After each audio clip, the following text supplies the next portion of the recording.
Hey everybody, and welcome to 2015 Brigade Con. I am Mike the Piper, and I am honored to be one of the very first games in this amazing 24 hours of gaming greatness. With me today are three incredible players, and we'll get to them in just a second. First thing I'd like to talk about is brigadecon.org. I highly suggest you guys go over there and check it out.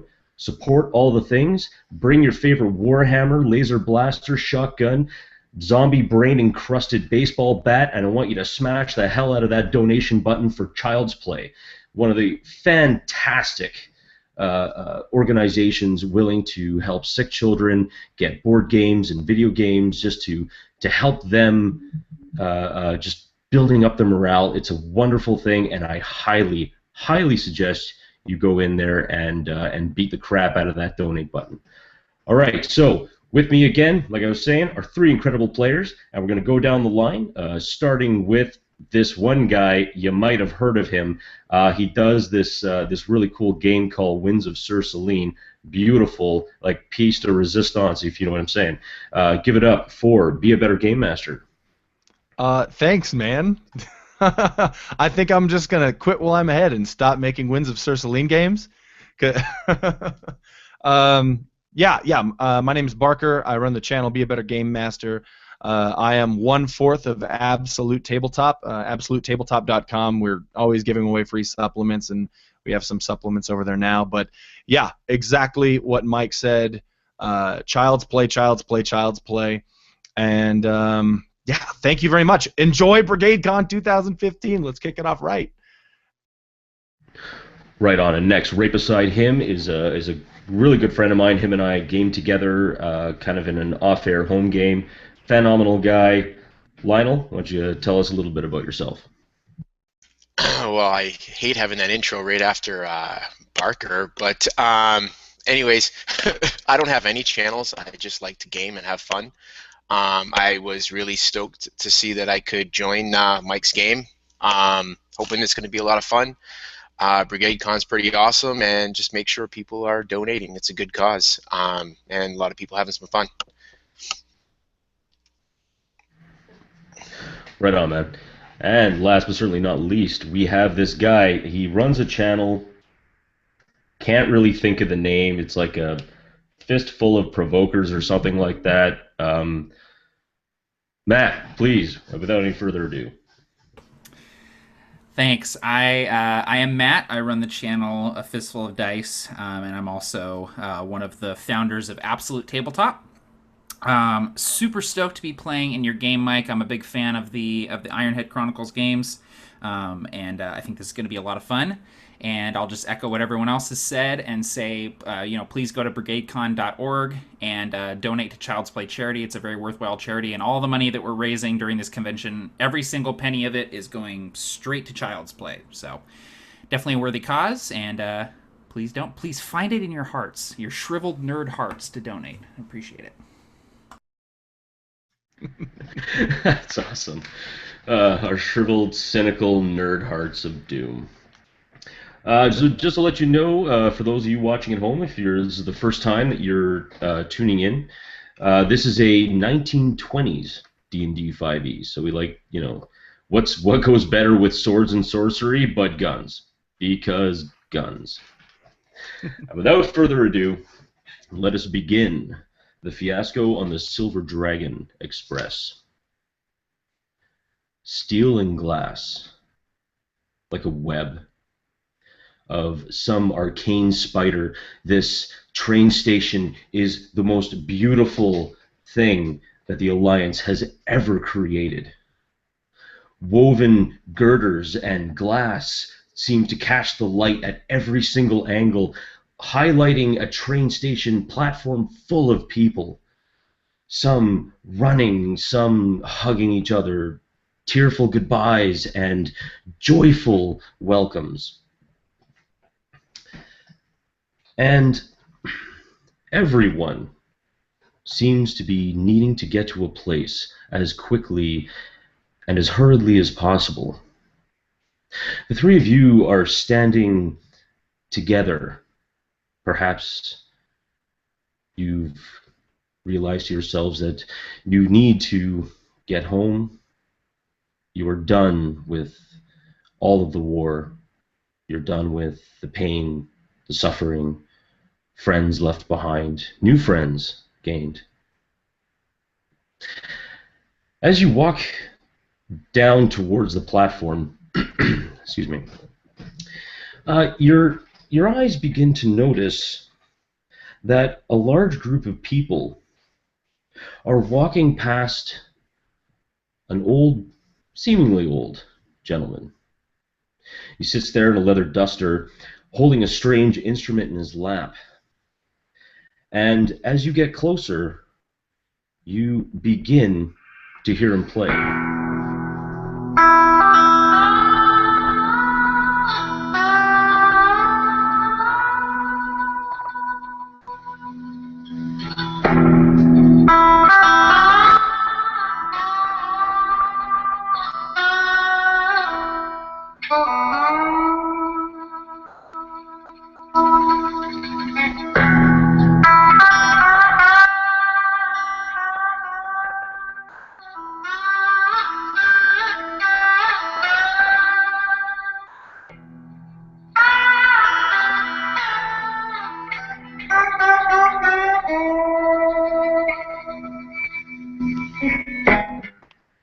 And as he sits there playing away, you see an old case beat up over time and other such things, and you see an old blink dog just laying at his feet while he's playing.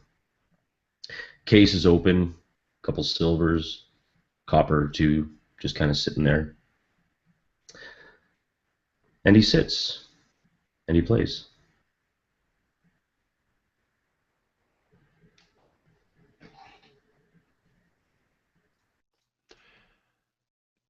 You'll see a dwarf shoving a half-orc, an extremely large half-orc, out of his way.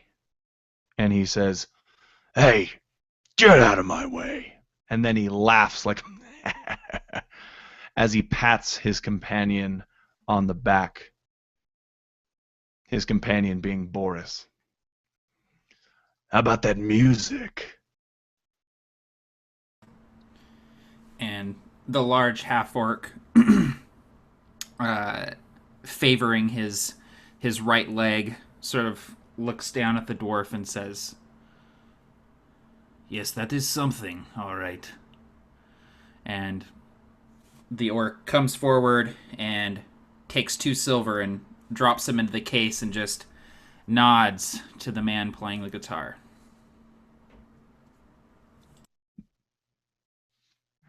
The man stops for a moment, looks up.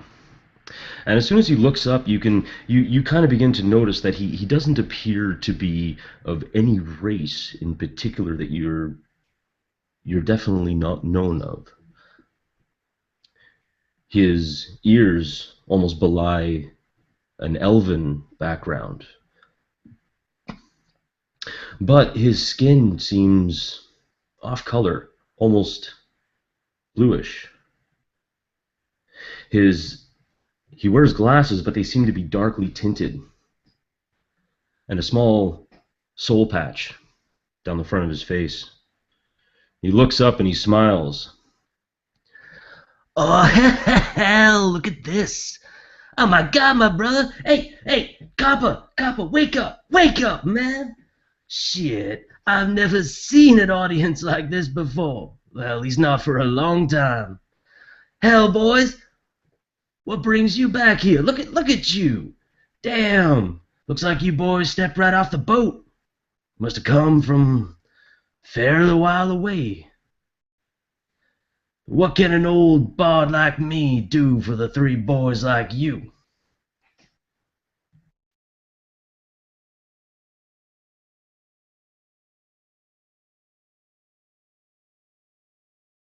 And oh, go ahead. Oh, yeah. Vaudeville cigarette, half smoking, hanging from his mouth, steps forward. Says, what was that tune you were playing? I'm a fellow player myself. I've never heard that before. I wasn't playing nothing, man. What are you talking about? I was going on a journey. That's the thing about music, man. You don't just play music, you go on a journey. And wherever them notes takes you, wherever the places you go, the people you see, man, it's what it's all about. It's what it's all about. Why don't you stop talking to him, Vaudeville, and give him a copper piece? I will, damn it, I will. Vaudeville reaches into his pocket and drops a couple of copper pieces into his case. Oh, thanks, man. Looks like me and old Copper here are gonna have ourselves a bit of a meal. Tell you what. And you would see him kind of lean over. Why don't I do something for you? I've been around for a while. I've seen a lot of things. Hell, been a lot of places. Played for courtiers and kings and paupers. Hell, I've even played for a tribe of orcs once. Mind you, they were trying to kill me. So, hell, I know I definitely played right. But, tell you what. And he hits his instrument, which now that you look down at it, it looks like an old barometer that someone had just taken 6 strings and pulled over and just kind of tightened down with a bit of owlbear bone. He hits a chord.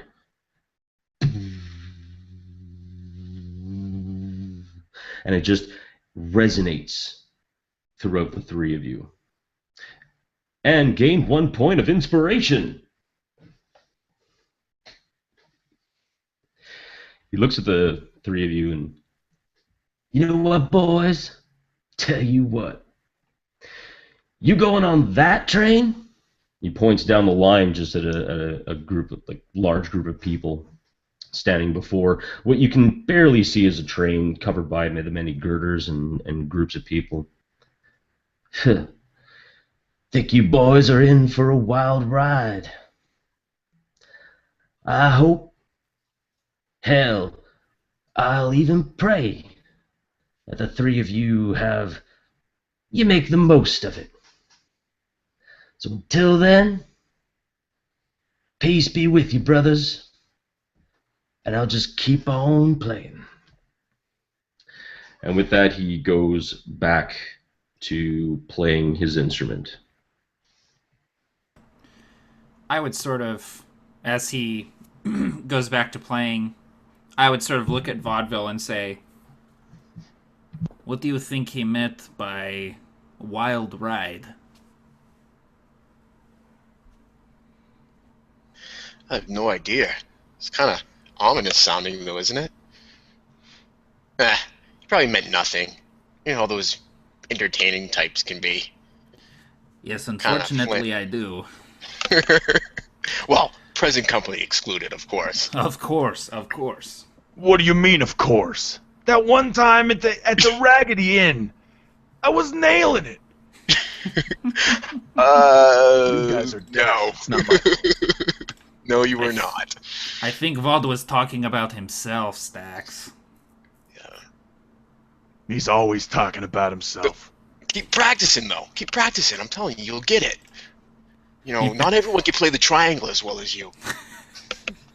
That's true right there. Not everyone tries. It's courageous of you to put forth that much effort, Stax, I have to say. It takes a special amount of... And he adjusts his bandolier, which just jingles with many different colors of vials on it. And he says, skill. Certainly. Well, I think we should probably board, find a car to ourselves if we can. I want to try and get some sleep on the train. I always sleep well on the train. Something about the rocking back and forth. It's like being in the crib. You've always been a big baby, but I agree with you in this case. I don't argue with that. Nice. So as you begin walking down towards the platform, the gentleman's music kind of fading into the back with the throng of people, and and just the noise of jubilation mixed with melancholy. It's almost beautiful. But that is when you see her. And the first thing you notice about her is her sheer beauty. The way the midday sun enhances her sharp features, revealing flawless skin and elegant and shapely lines. As she sits there, you can't help but be awed by her commanding presence and the sheer power as a lazy curl of smoke escapes from her lips. Her throat elicits this coaxing rumble, beckoning you to her, as steam hisses from the highly polished wheels that caress her to the track. She is the Silver Dragon Express, and she has been waiting for you like a long-lost lover. The train itself, besides the gorgeousness of the engine, you see 5 cars that it is pulling. The 2 cars in the front seem like your standard passenger cars. Third car, center, seems like to be a dining car. The fourth car, you see a few paladins getting together and loading items aboard. But the fifth one almost seems out of place.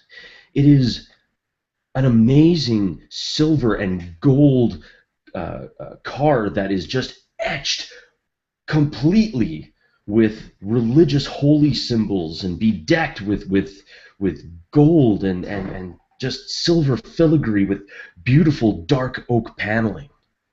It's just absolutely stunning. There are also 2 paladins, heavily guarded, one holding a greatsword, the other holding a shotgun, standing guard to the entrance of the car. Where would you gentlemen like to sit? I sort of stand there for a moment and just take in this train. I imagine I've been on a train a few times before, but just wooden cars, iron bands, nothing of this luxury before. And so I'm just sort of taking it all in, and I kind of look at my companions and I look at that 5th car and I say, "Now, what do you suppose is in there?" Stax will light up a huge stogie and kind of take a few puffs. And then he'll say, Well, my guess is soon to be us, huh? and he kind of shoves through his companions and starts walking over to those measly little paladins. Vaudeville. Hold up there, Stax. Hold up. Those are paladins. Those goody two-shoes think they're better than all of us. I don't know. Something tells me they're not going to just let us get onto that car. And Stax says, Well, you don't think they're gonna fall for the old Stax charm? and this disgusting smell of tobacco just fills the outside air. Well, maybe if you get out your triangle and promise them a song, they might let you on, Stax. You should be a comedian. Maybe I will, Stax, now that the war's over. Sometimes I wonder what to do now. But you know what? I'll follow you guys. You fellas have always, well, rarely led me astray. Well, there was that one time. Let's not talk about that. I right don't now. want to talk about that. I think all we need to worry about right now is getting on the train, getting something to eat, and finding a car with a bed in it. I do wonder, though, what those guys are guarding. Well, something important enough to warrant a train car made out of gold and silver. I bet that car is worth more than as much money as we've ever seen combined. Vaudeville's eyes kind of linger a little bit longer on the car than probably would be comfortable for the paladins if they should happen to notice. But then he follows along with his comrades. I would actually maybe hang back just a bit and look a little bit closer at those inscriptions that you were talking about, Mike, and maybe see if I can drum up any sort of knowledge about what that might mean, or if I'm familiar at all with things being transported of religious significance or anything like that. Certainly. You just want to make a knowledge religion check. Okay. That's 11. Okay. Just made it. What you've noticed is that the symbols are basically of symbols of every single god and of every single variety, like basically etched all across it. You would also know that cars like this are generally ones that would be transporting paladins from place to place when they are needed. It is almost like a troop transport, but given the powers of the combined temples and the wealth that they've exuded, especially after the war, it's definitely, although seems beautiful, it is mostly either a transport or one that would also transport dignitaries of the temple. Okay. So I would just sort of take note of all those different symbols and say, sort of under my breath, well, they're certainly covering their bases. And just kind of limp after my companions catch back up with them. Awesome.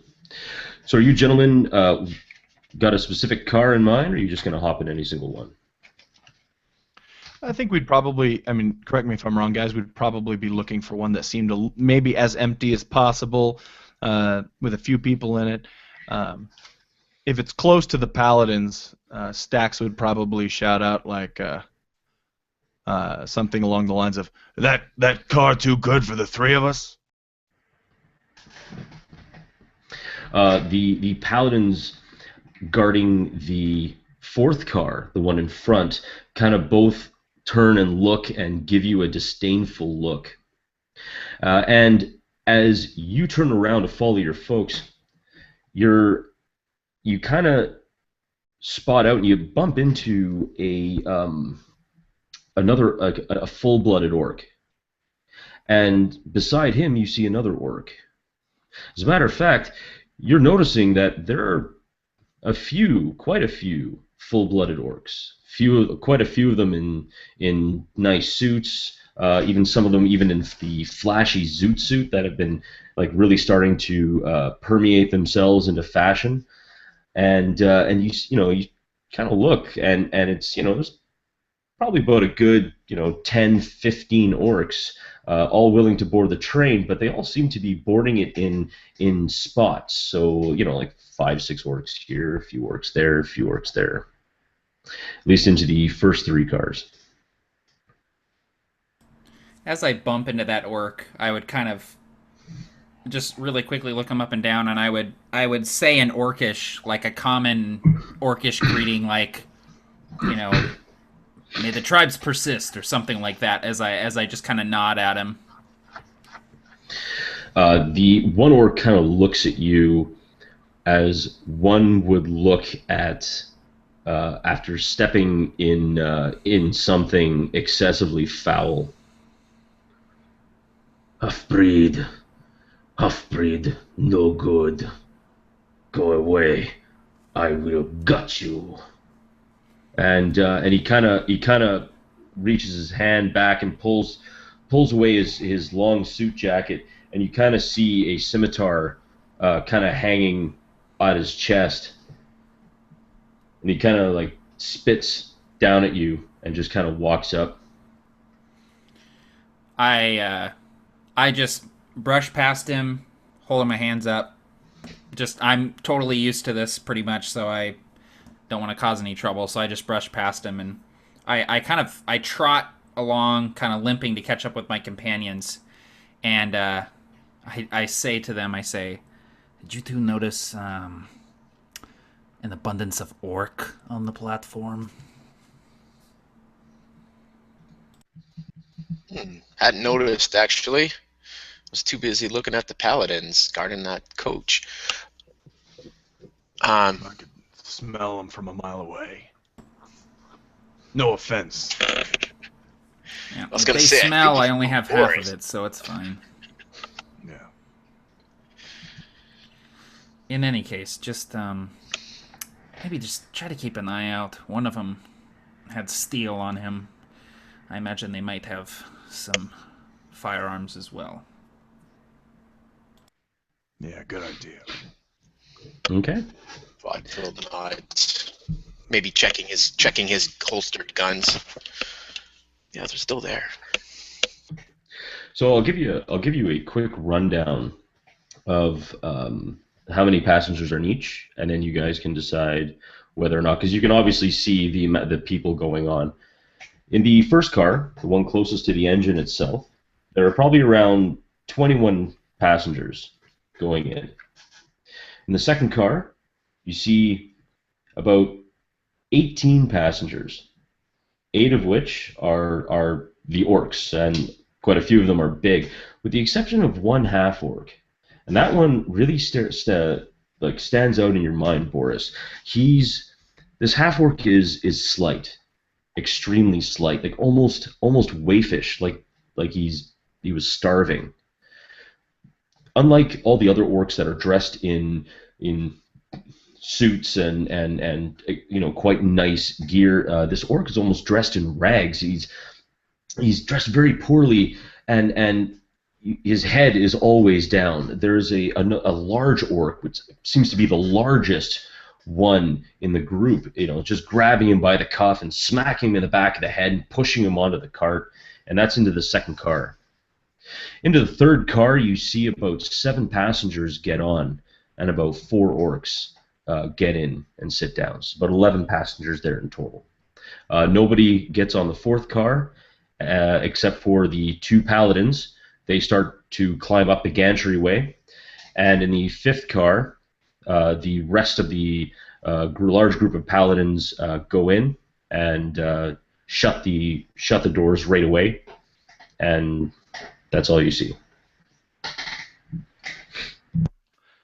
No, is that last car, the one with all the paladins, is that near the front of the train or the back? That is near the back of the train. Actually, that is the back of the train. Great. Yeah. So the big gold car is the caboose, basically. Essentially, yeah. Okay. All right. Well, I would defer to my companions, but I would definitely veer away from a majority of the orcs, and especially the car with the mistreating half orc in it. I would kind of just say, I'd like to avoid getting in any fights, and I'm not sure if I'm going to be able to control myself, so we should probably sit near the back of the train. Sorry, guys. All right. You getting Stack soft, Boris? Never known you to back down from a fight. He's got a good point, Boris. Well, I'm hoping to leave my fighting days behind me for the most part, but I'll throw a punch if I have to. And if those orcs keep smacking that half-orc around, I just might have to. Stax would kind of motion toward the middle cart where just 11 people entered. He says, Yeah, there's some orcs in that one, but it's the most empty, and you'll get the best chance of getting some sleep there. Sure, that suits me just fine.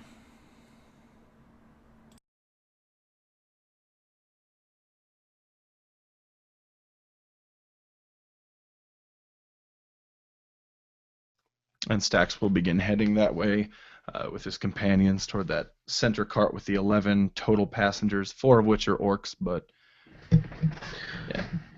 Awesome. So you gentlemen have gone into the dining car, and stepping in, it almost looks like a classic English tavern. There are booths set up along either side, and as you walk in, as soon as you look to your right, you see a beautiful polished oaken bar with a human standing there, just kind of prepping his line, prepping his drinks, getting things ready, making sure the taps are okay. And you also see a young woman kind of walking around cleaning bussing tables, making sure that they're clean and ready to go as these 11 people kind of go in and start sitting down at various tables. I assume you gentlemen would probably want to sit in a booth, not to assume, of course, but probably something close or at least as far away from other people as possible that you guys can just kind of hang out. Your booth sounds good. See, that's the thing. You go into a pub, everybody wants the booth because it's just so comfy. Mm-hmm. But then it's like you have to have a server because it's so comfy. You can't stand up and go to the bar and get it, even if it's only 15 feet away. It's like, but it's so far away. I'm always that guy that goes to a restaurant or bar and they go, table okay? And I go, actually, can we sit in the booth? Is that okay? Oh, definitely. Yeah. Anyway, on that note, so you gentlemen tuck in. You're very comfortable. The seats are this beautiful. You get this instant smell of polished leather. Like when someone's treating leather very nicely, it's that beautiful, hit a smell. It just gets you. And everyone kind of sits down, and the train. You just hear this echoing, high-pitched whistle that almost at the end seems to kind of devolve into a bit of a roar. And this belies, of course, the name of the Silver Dragon Express as the train starts to move down the line out of the station. People waving and to their loved ones. The tears are wiped away, and it's just it's a very emotional sight. As the train goes by, you begin to go right out of the city center. You start to go into the kind of the more outskirts, more warehouse district as you're leaving the city of Castor. If one of you were to happen to look outside, you would actually see a group of paladins storming into a building, leading out three gentlemen that you actually realize are, like yourselves, soldiers returning home. One of them in particular, a half-elf, or at least you think it's a half-elf. It looks almost orcish, but we don't talk about that. Walking away, blood spattered across his face, grinning ear to ear. And at the same point, a small child holding the hand of another paladin walking away, and just for a second, you feel that child stare right at you and smile a little older than a child should smile. The warehouse district leads away to rolling hills and beautiful forests, and as the train continues along its path, the young woman who was bussing tables begins to walk around and ask for drinks. You hear her, cigarettes, coffee. We have beer. Oh, very good on tap. It's very nice. We have this beautiful stout and everything. Oh, you'll love it. She goes around and she continues to talk to all the other people. But when she gets to you three, she stops and she stares. Hey, I know I'm shorter than usual, lady, but you don't have to stare. Have you never seen a dwarf before? She holds her tray in both hands. Cigarettes? Her tray starts to tremble. Coffee? Her voice cracks. Maybe I can interest you ironheads in a pint? And her eyes begin to tear up, and tears begin to stream down her face. Vaudeville would stand up at that point, and reach out a comforting hand and say, is okay? Are you okay? I mean, I know he's an ugly guy, but he's really a good guy. You know, a little rough around the edges, but you know, he's good in the fight. She, as you reach out a hand to her, it's like the weight that she's holding above just breaks her. She just collapses almost onto your table. Her whole body is shaking, and she's crying very heavily. She, without invitation, she sits down in your booth. As she's crying, she's wiping the tears from her face, and she says, "I'm sorry. My brother, he fought in the war, and I haven't heard from him in so long, and I miss him so much. I do. And I just beg of you, if you've never seen him, if you have seen him, please, please, just want to know what happened to him. It was just me, me mum, and him. Before he went to war, he promised me he would always write. He would always write, and the letters always came.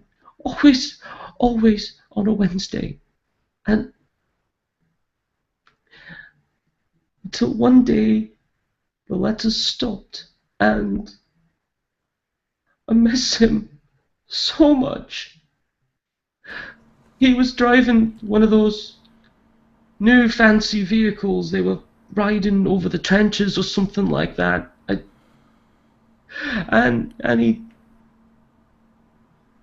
I thought he would be protected in it. I thought he'd be safe. It's steel, wasn't it? But the letters stopped. I just not seen him again. I miss him so much. I just want to know what happened to him. I'm sitting there, and when she mentions the tanks, I sort of tense up, and I'm sort of looking at her, and I'm sort of uncomfortable with her crying, but as best as I can, as this large hulking creature, I lean forward and I say, "When did the letters stop?" Oh, I remember it was after that big battle. Mourner's Ridge. Yes, that's it, Mona's Ridge. I What was imagine your we all brother's go name? a little bit pale-faced. Sorry, go ahead.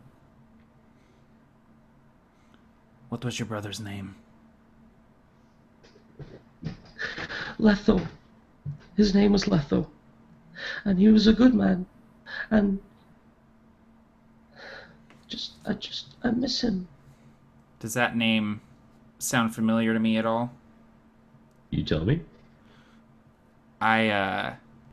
When she says the name, Boris kind of rubs his temples. I thought you looked a little familiar.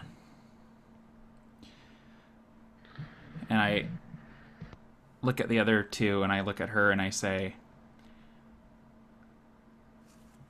Your brother served in the same tank as I did.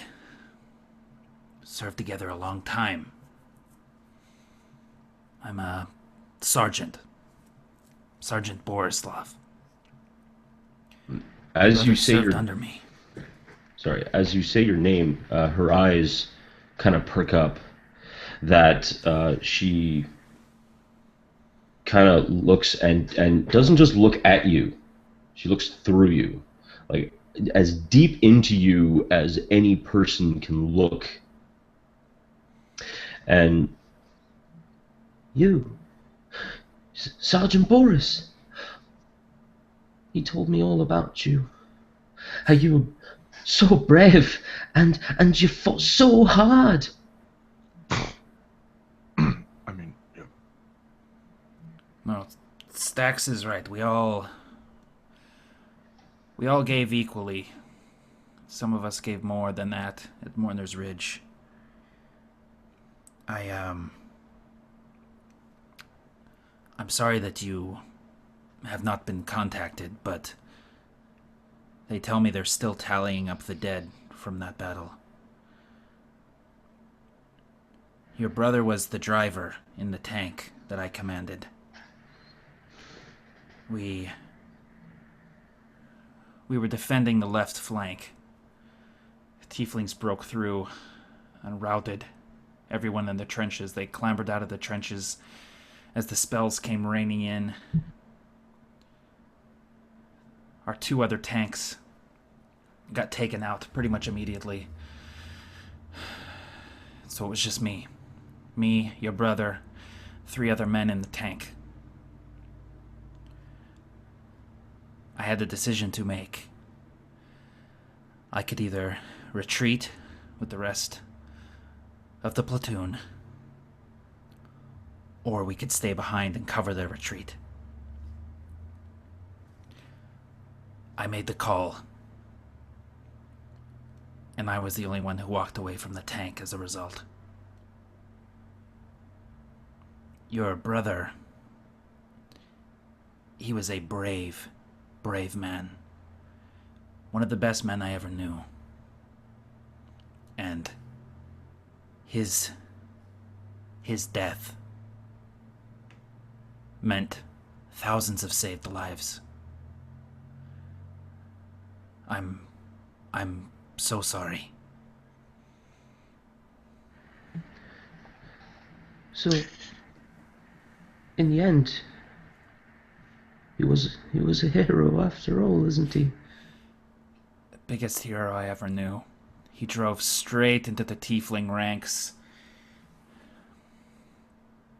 And, when he went, it was very quick, very sudden. He died well.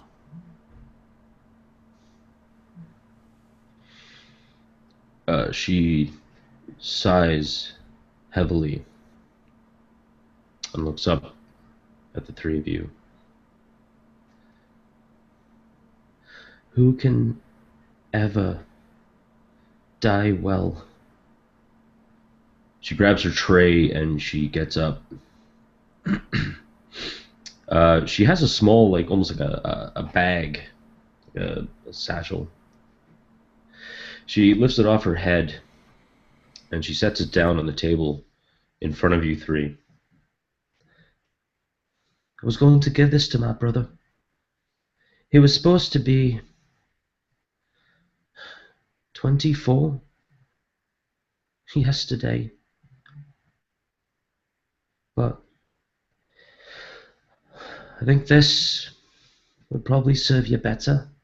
And she pushes the handbag towards you and says, "Be back with your drinks." And she walks away. As soon as she's out of earshot, I just kind of lean forward, put my head in my hands, and go, oh, well, that sucked. When Boris says that, Vaudeville would be like, "You did well, friend. You did the right thing. We all faced horrors that day. You were a brave man, and you did the right thing by telling her how her brother fought. Those things are never easy. War isn't easy. But you did well." Aye. And I would reach out and kind of pat Vaudeville on the shoulder. Thanks. I might be getting drunk on this train. I should just tell you both right now. I'll join you. Do you think it's too late to ask her for that pint? You won't be alone, friend. She actually comes back, sets 4 pints down, and she puts 1 pint glass in a spot where no one is sitting. And she looks at you, Boris. For someone who can't be here to drink it, maybe that one's just for Laszlo. It's on the house, by the way. And this, and she points at the satchel, is for one of you. If Laszlo's not going to need it no more, and he's at peace, hopefully none of you ever have to use it. Ironheads, you're good lads. And she begins to turn to walk away.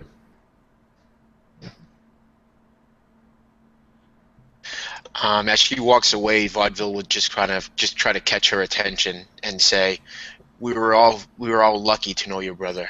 We are better men for it. Thank you."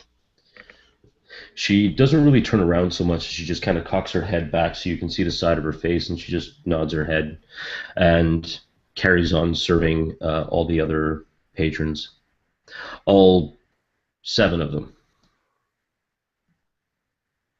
I pick up the pint and just, like, my face just disappears into it for a while. I suppose it follows us everywhere, doesn't it? And Stax drinks his pint as well. The It's war. true. It's true. It's like a stink that can never be washed off. Sure as the shrapnel in my leg will always be there. Mourner's Ridge. It's always up here. Well, What's in the bag? Someone other than me open it. Vaudeville, you're the only one with the reach. They didn't provide me with a large book to sit on. Sit on your feet. Vaudeville reaches over and just peers in the sack. Stupid mute button. Inside the sack, you see a beautiful mahogany inlaid wooden box. Seeing it, he would pull it out and set it upon the table in front of everyone. And on the top of the box, you see horses, kind of like racing horses, kind of in like what I can only describe as like the Nike symbol. Just a bunch of horses getting larger and larger and larger. And over top, you see the word Corsa written in beautifully, like almost beautifully burned stylistic writing over top. And Corsa, you know, is the name of an extremely high-end gun manufacturer.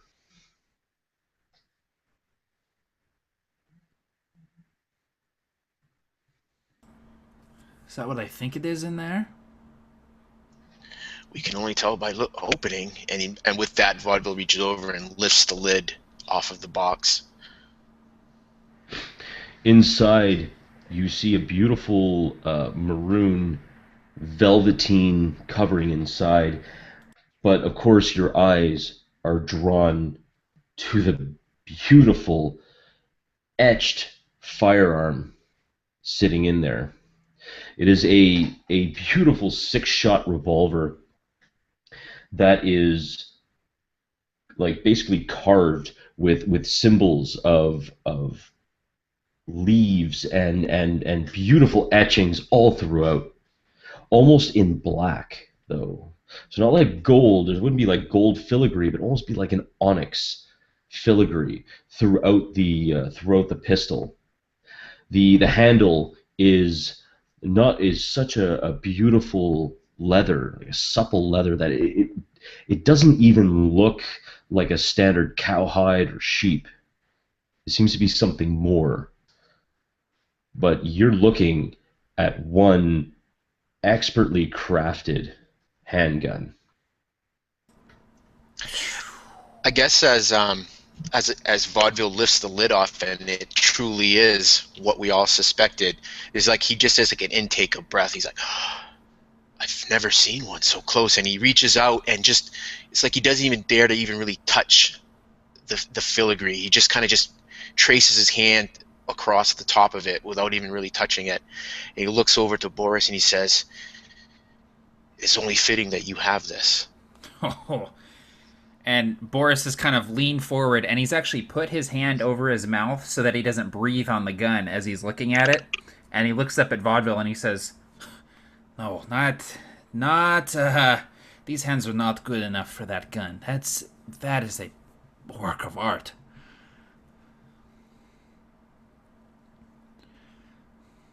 Boris, I don't know if you know this, Vaudeville, or remember it, but Boris and I were some of the worst pistol shots in the entire company. And Stax points at his own pistol and says, This puppy's just for show. and he jingles his bandolier and says, This is where I'm at. I think you should take it. And I had to saw the barrel off of my scattergun just to make sure I didn't miss. But you're pretty good with that scattergun. If I get close enough. Pretty good at getting close enough, too. Vaudeville, you're the entertainer. You're the best dressed of the three of us. That much is evident. The gun suits you. I think you should go to the person who's going to benefit from it the most. I think it's what Laszlo would have wanted. You guys can't help but notice the little quick look on his face that says, I really do want that gun. And he looks down at his holsters under his arms and the tired, worn pistols that have served him so well through the war. I will take it, but only on loan. We'll work on your shooting, Boris. This gun will be yours. And with that, he takes it and he puts the cover gently back on and he replaces it back into that satchel that it was in. Fair enough, Vaudeville. Sounds good to me. So the three of you and the 7 other people that are in the dining car have just been taken along, taken about, and the train starts heading up. You can definitely feel the elevation change as you start going up into the mountains, and this beautiful, gorgeous vista of all of the Alliance lands are just staring out at you. And to the other side is just the shadow of this massive mountain as the tracks are basically curling around it. The other humans, elves, and dwarves, just kind of a mixture of all different types, are sitting comfortably. All of a sudden, you feel a jerk, like nothing really like heavy, but you feel a jerk, and you feel the train starting to move faster.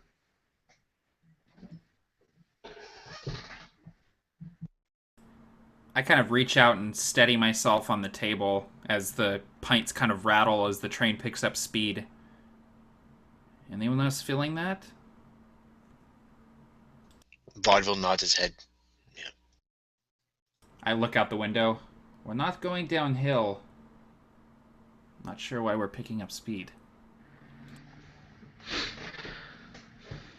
And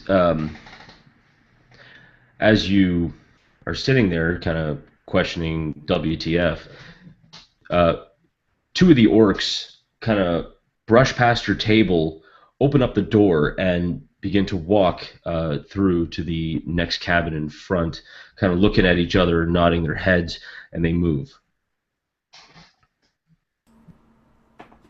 I've got a bad feeling about those 2. I agree with you, Boris. Something isn't right. I'm just Vaudeville's just going to look around the rest of the cabin. The folks that are working for the train. Do they look like they're standard business? The bartender, who has clearly spilt the pint that he was trying to pour, kind of looks around at the sudden acceleration going uphill, which defies all logic and reason. The young woman that had been serving the tables kind of looks at the bartender and then looks at the three of you and looks around just to make sure everyone's okay. And she kind of shrugs at the bartender. The bartender shrugs as well and goes back to repouring the pint. And she goes back to kind of cleaning tables, collecting glasses, and refilling them.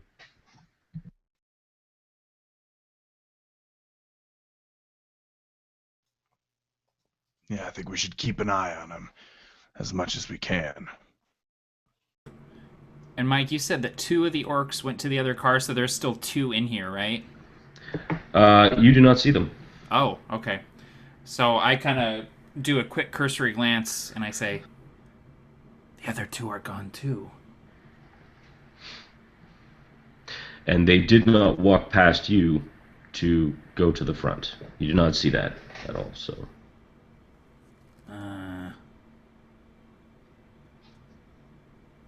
You know that feeling you had when you would be sitting in a trench or after a battle and you just had that sinking feeling?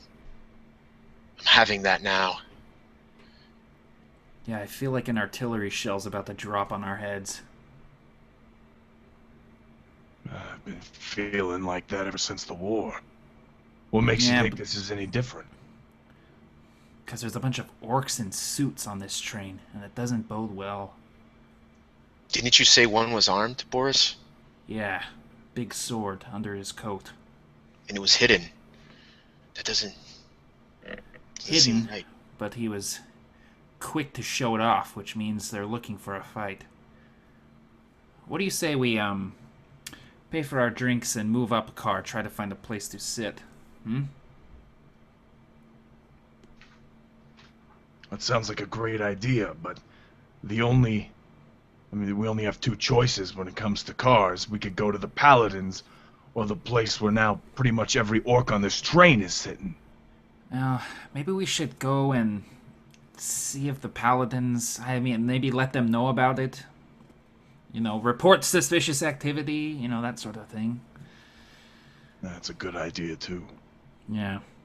And I'll stand up, and my girth kind of bumps the table, and I reach into my pocket, and I take 4 gold pieces out, which is like way more than the drinks cost, and I just leave it under one of the tankards, and if either of the guys catches my eye, I just kind of go, "What?"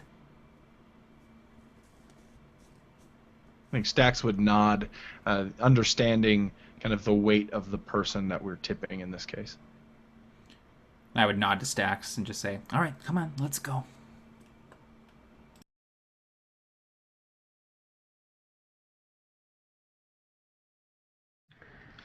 all right. So as you begin to head out toward the 4th car, the one that was being loaded by the Paladins at the beginning. The young woman comes up and says, "Wait, you're not supposed to go back there. It's blocked off. It's for freight only."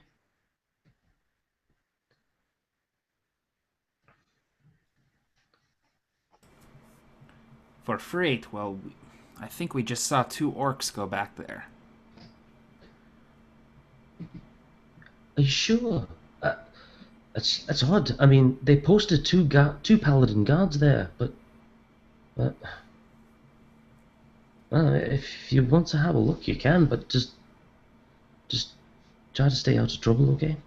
And she kind of gives you a bit of a grin. We'll try.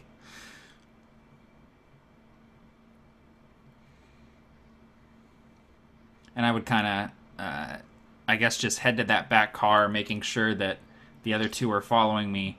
And I would kind of just reach into my coat and just kind of reassuringly pat the scattergun in there, just kind of like, "All right, yep, it's there, good," and kind of continue moving forward.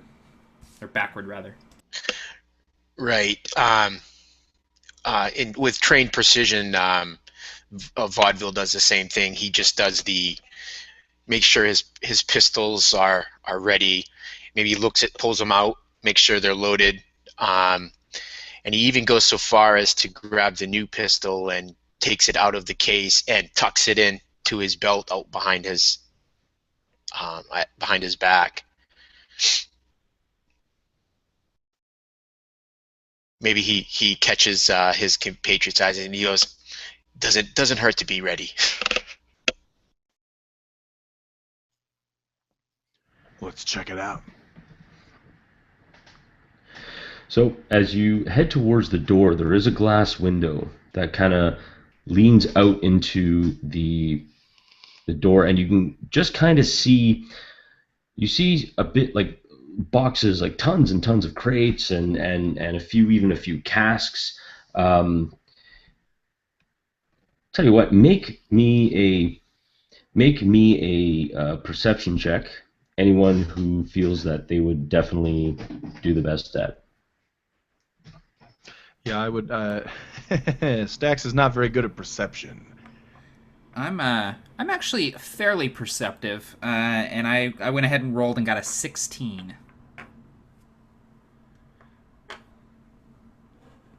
Oh, you're muted, Mike. Mike's mic was muted. Oh snap! I got really excited about that. No. I'm all about the puns, yo. Even though it is dark and you can just barely see like the crates and other bits, the one thing you do notice is you almost see like a kind of half a green face kind of peer out, and his eyes widen at lock eyes to each other, and then he kind of tucks his head back in around. I call out and say, "Hey, you're not supposed to be back here. It's a freight car." Actually, both the doors are closed, so he probably couldn't hear you unless Oh, you actually right. opened both doors and actually walked into the freight car. Gotcha. Okay. So I would just turn to my companions and say, "Yeah, there's definitely orcs in there." I think Stax might move forward and kind of bang on the door, the second door, bam, bam, bam, and say, Train watch! You're not supposed to be in here! and he looks at his companions like, Did that sound convincing? And I give him like, mm-hmm. What did you think, Vaudeville? You're the actor. Well done. I'd say probably on par with your triangle skills, if not slightly better. I'm an excellent triangle player. Stop kidding around. I'm not joking. I'm being serious. You're very good at the triangle. Okay, orcs. We have to focus now. Orcs.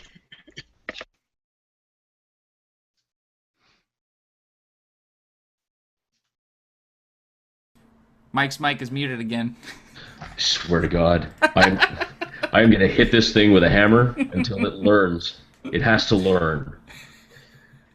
So, I tell you what, Barker, go ahead and give me a dexterity saving throw. "Oh, great! Actually, that's not terrible. Nice. Let's check this out. That would be a massive total of 7. Okay. Damn, dude. Oh, so dexterous. Uh, The thing about game science dice is they can roll bad too. Very true. So while the bullet does not hit you, the glass from the window that it shot out does get you in the face, and you take 3 points of piercing damage as the glass kind of hits you. And now, the 3 of you get to roll for initiative.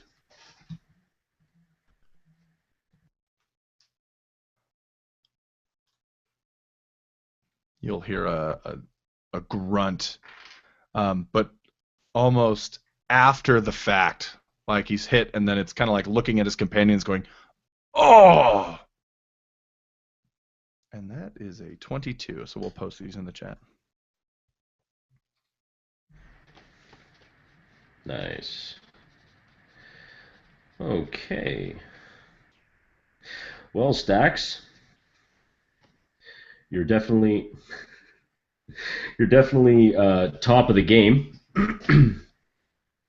So, by all means, the door is ajar. You can push your way in, and it is all you.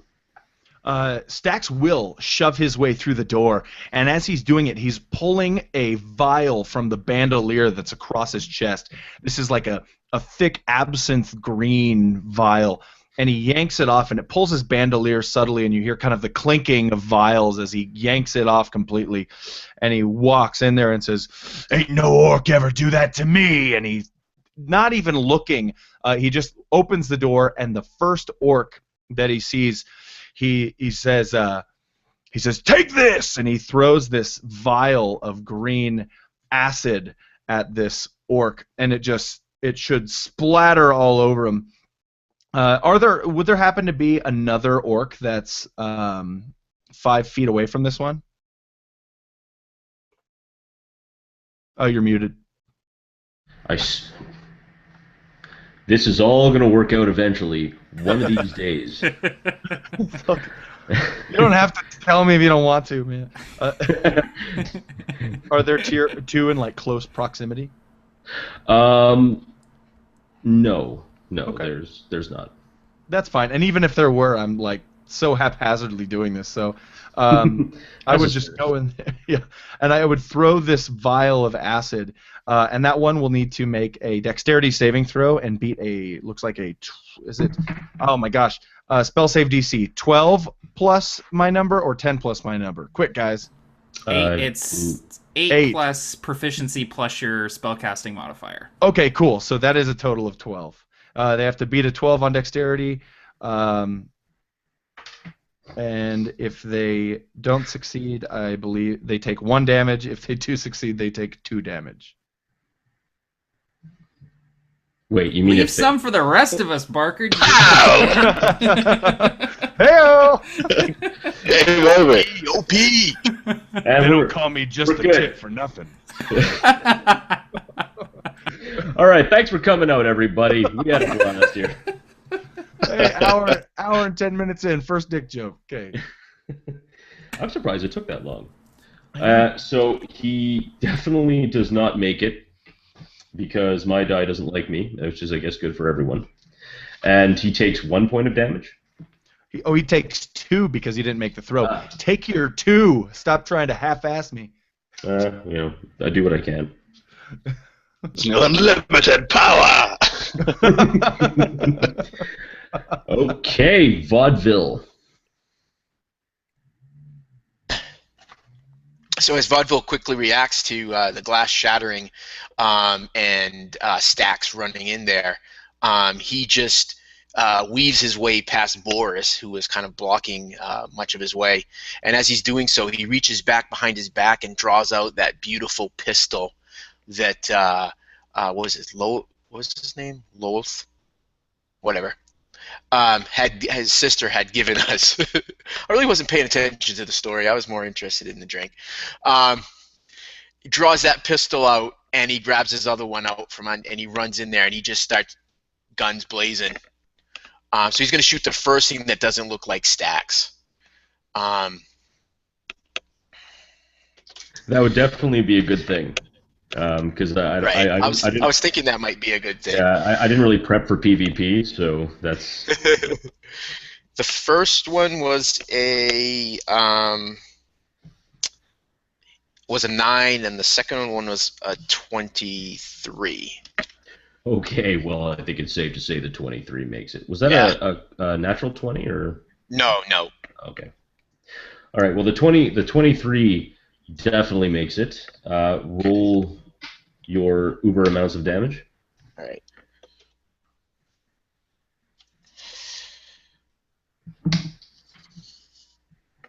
$10. Nice. You hit this guy freaking square in the chest, and I mean, the fact that he's still standing is shocking because it looks like you almost got him pretty much in the heart.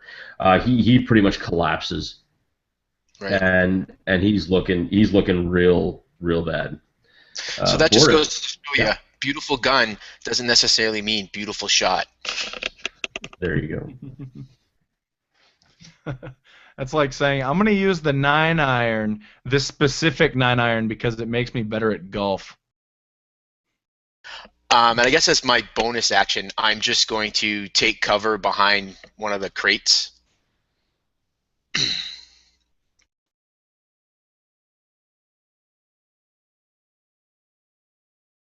Yep, that's cool. Excellent. Yeah, so Boris, you are now in the slot. Go get him, Tiger.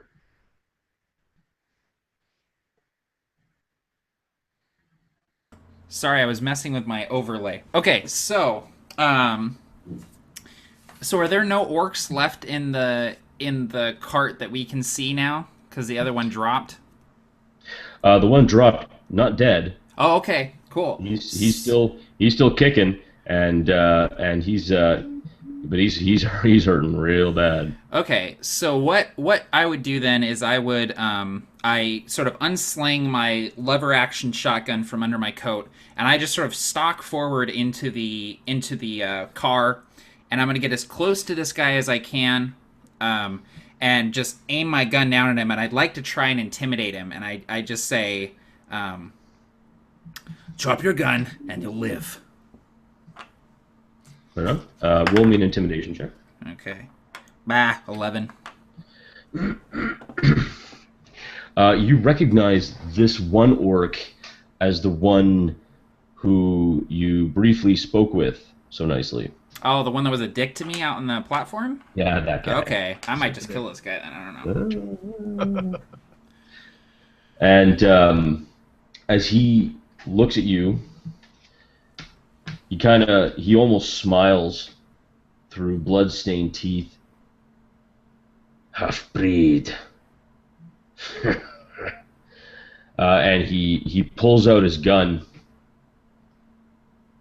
and as he pulls out his gun, Mr. Jarl DM, can you please roll me a d20? Absolutely. Thank you, sir. That's a 1. That's exceptionally Killing it. unfortunate. You may have just killed me, Lloyd. I'm not sure what that roll was for, but I can only hope. Oh, wow. Well, he does hit you. He draws his revolver, and he aims at you, and he fires. And he hits you like 7 points of piercing damage. Oh, damn. So I kind of stagger backwards, sort of fall against some of the crates, big orc blood splatter behind me, and just like, ah! And I go, okay, all right, kill him. And we are back to Stacks. Stacks, in one fluid motion after chucking that acid spray, is drawing his revolver, and he points it immediately at the orc that was grazed by the acid, and pulls the trigger, releasing a splendidly pretty terrible shot. That's 8. And the bullet just whizzes past and like kind of knocks into the wooden flooring, causing him to jump. Vaudeville, put this guy out of his misery. Huh? Right. His back pressed up against the crate. He looks down at that beautiful gun. He says, whispers to it. He goes, "Come on, do this for me." And he jumps up and fires. 22. I'm assuming is a hit. Oh yeah, you hit all the things. Yeah, for 6. Great. Now, describe to me how you put this SOB out of his misery. So he jumps up and he just takes a little bit more time to aim this time and squeezes the trigger, holds his breath, and as he does, he just sees that orc's head just explode as the bullet just rips right through it. Nice. And that orc is down. Stacks looks at Vaudeville and says, I loosened him up a bit for you. You certainly did, Stax. I appreciate it. He goes, And as you guys kind of it almost seems like you're calming down, a bullet ricochets off of a cask, splitting it open, and you notice it's an ice box full of frozen meat, and it's from an orc just a little ways down, kind of like sitting behind some crates. You just missed out. Now we'll probably keep the same initiative order. So after Vaudeville, so I believe it would be Boris. So I'm kind of sitting there holding that shot that ripped through my shoulder, and another bullet pew, just kind of splits that cask. So I would just kind of whirl to get behind cover, peek out, and just fire like a haphazard shot from my scattergun down the car towards the orc. It's a 17 to hit. Oh yes, you most certainly did. And that's 10 piercing damage. Oh, and you done but hit him but good. Awesome. Basically, not only did you fire out, and one of your shells just strikes him like head on with buckshot. The other one also even goes through one of the casks, and splinters of wood and that buckshot knock into him too. And he's almost down. He is sucking wind through probably every orifice he can just to try and stay alive. Next up is going to be back to Stax. And this one is kind of cowering behind this kind of meat locker type thing. Yeah, kind of like crates full of frozen meat. Okay. Stax will yank this another vial off his chest that's just golden, and he'll throw that over there, and it's basically it explodes near the frozen meat in just flame, and basically I will make a ranged spell attack against his AC. Yeah. I get a 6. That's I mean, A for effort. Can I say it lands on the meat locker? You could also use a point of inspiration if you wanted to roll that.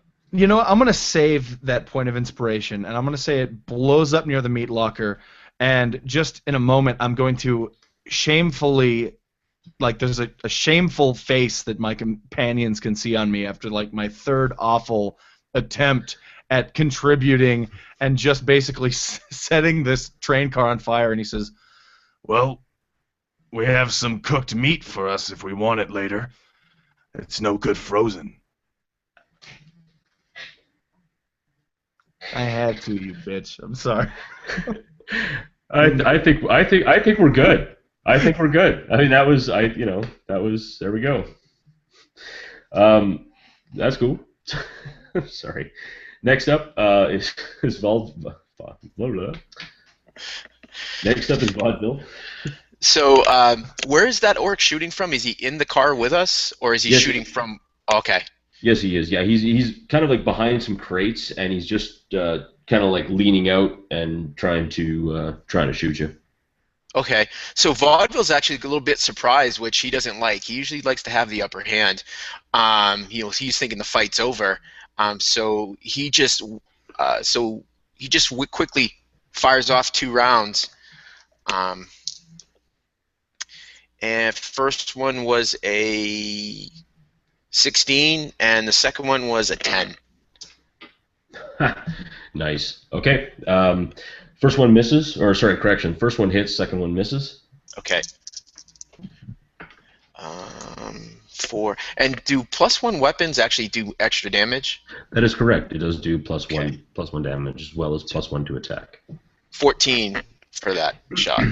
Yeah. Okay. So tell me how you obliterate this orc into pretty much nothing. Period. It's actually pretty funny because he was actually going to miss as he whirled around and shot, but the bullet actually ricocheted off a piece of frozen meat that wasn't quite thawed yet, and it shoots off and it hits the orc right in the knee, shoots up his, follows up along his bone and comes out his neck. It was actually the most strangest thing. Uh,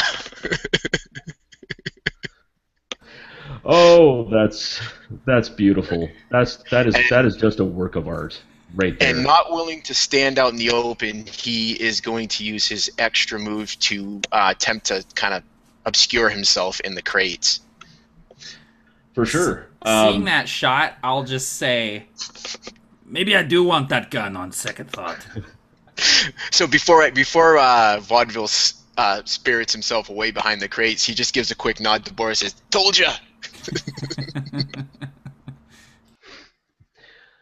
Okay, so what we'll do is right now it's 10:22 Pacific time, which kind of makes it just kind of like at the roughly the halfway mark. And if I remember correctly, we're probably just going to take about a 5-minute. I will let you guys know now that you killed all the bad dudes, and I am going to have the absolute auspicious pleasure of introducing Kalafis. I hope I said that right, or I'm an asshole. Nailed it. Huzzah! So we'll just take a 5-minute breather, and we'll be right back. And of course, please stay tuned for the Child's Play plug, because I am not going to forget that Child's Play plug. Awesome. All right. See you in 5.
There we go.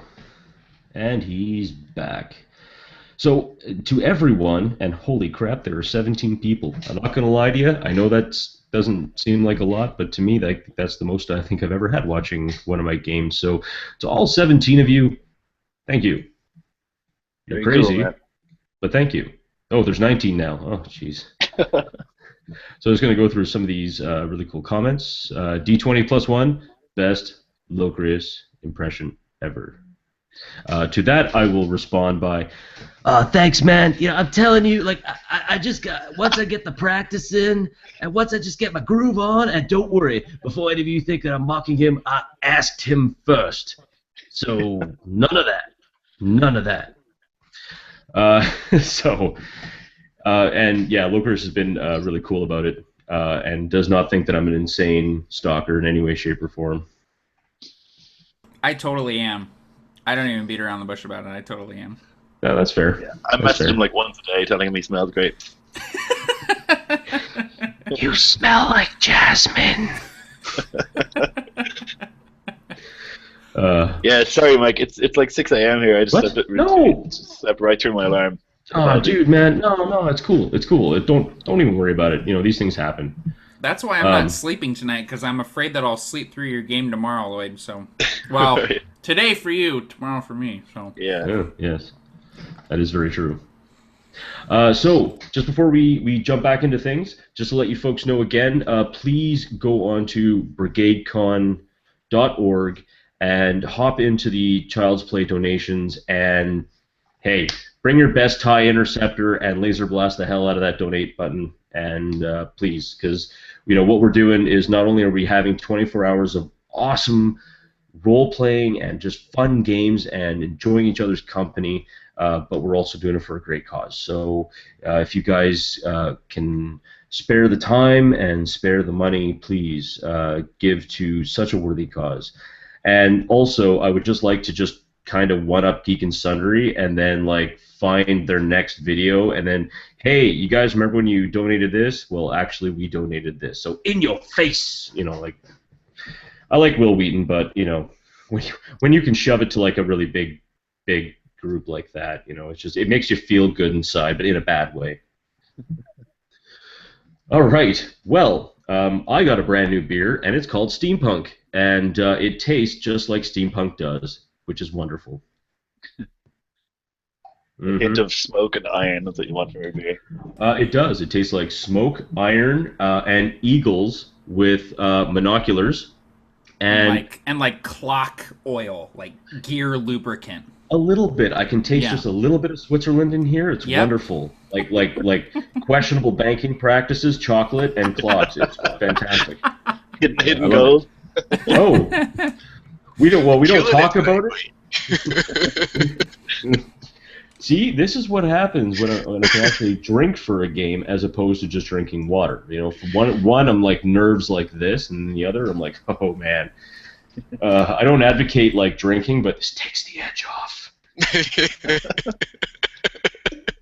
Helps with those Fantastic. socially awkward situations. Yes, it does. It does. So, what we're going to do is, yeah. If you want to send me your email address, Mike, I can send you your overlay. Oh, yes. Right. My bad. No worries.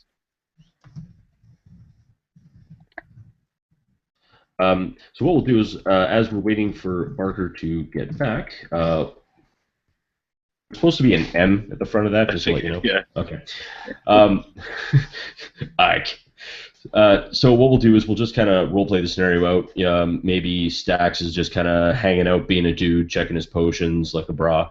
And for the two of you, as the last orc falls, that one in a million crazy internal ricocheting neck shot, knee shot, frozen meat, nollie 360 laser flip shot. I mean that thing just Totally no scoped them, dude. No scope. Yeah, right. 420. That was like 420, MLG 420 level, laser. dude. I've been practicing with the Scout, man. Clearly. As he falls to the ground dead, you are suddenly left with a very empty car. There are no other orcs. Everyone else is pretty much gone, and you are kind of alone. So, what would you guys like to do? I bleeding down the front of my coat and tunic, I sort of walk forward, grab one of the slabs of frozen meat that's left, and kind of just slap it over the wound, just like, bastard got a lucky shot on me. Stacks, it's at this time that you kind of, as you're standing there, kind of scanning the room, looking for other enemies to miss potions with, you feel a tap on the on your back, and it seems to be an elf that you may or may not recognize. I turn around and I find myself face to face with Elf Crotch, which Stax would probably be afraid to admit. It's not the first time. Stax kind of scans upward at this elf. Does Stax recognize Kalafis? Yeah, I think we're buds. Or at least acquaintances. Hey, Kalafis, how long have you been standing there? Long enough to see the sorry state of this little group you have here. What on earth was that? I've been a little bit rusty, but I guess I can't speak for everybody else. Yeah. So you see this very severe-looking elf, quite tall, wearing a big greatcoat, grey. He's got this expression that's just not impressed, looking around at the state of the place. He had seen the little fight go down, and he wasn't impressed with everybody. He's going to walk over to Boris and, without a word, put a hand on his wound and heal it. So, what do we got here? All right, Dice Stream, be kind. All right, not bad. So Nice. 7 plus my Wisdom modifier, right? So that's going to be 11. Awesome. That puts me back up to full. So Nice. as Kalafis approaches, I kind of like take the frozen steak off of the wound as it closes up, and I kind of nod and go, Kalafis, been a while. Did you get on board with the Paladins, or are you a free agent? I am a free agent. That's good to hear. What on earth happened here? Well, we've been keeping an eye on these orcs since they got on board. There's probably close to, I kind of look to the others, dozen and a half, would you guys say? On board, really sharply dressed. A couple of them are carrying steel and apparently guns. And 2 came back here, we followed them, and 2 went farther up the train. So I'm assuming they're causing trouble up there too. Well, there's no time to lose. Agreed. I know I'm setting myself up for a joke here, but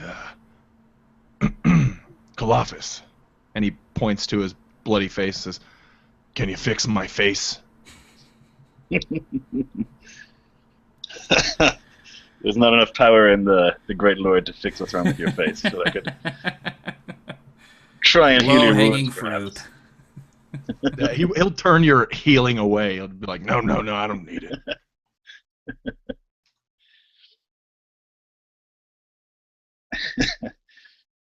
So this is the first time you'll see him smile so far at his joke, and it's a kind of cold, thin-lipped sort of smile.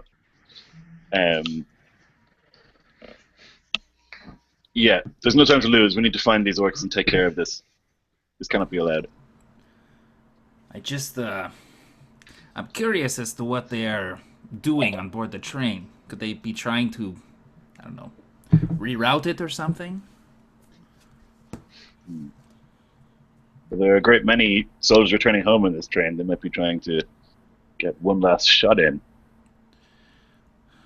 Well, that is a troubling thought, but you might be onto something there. Okay, well, and I, pull the lever, shell pops out, I chamber a fresh shell and say, all right, let's go then. Just like old times. Quite.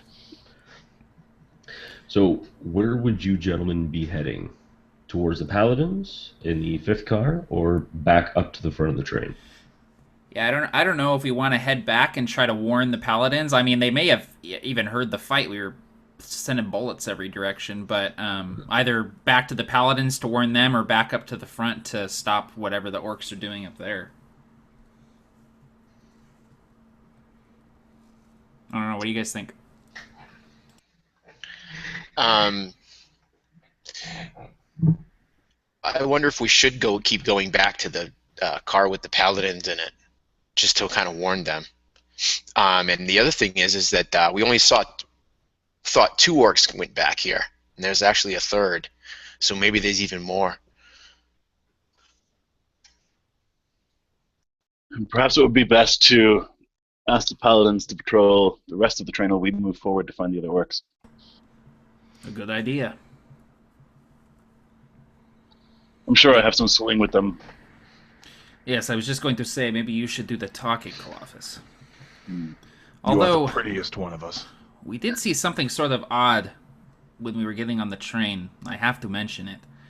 I noticed that there were some paladins taking people out of their homes in the street, and the people they were taking out looked to be ironheads like us, so I'm not sure what's going on, but we may want to tread lightly. I'm not aware of this initiative. I'll have to ask what's going on.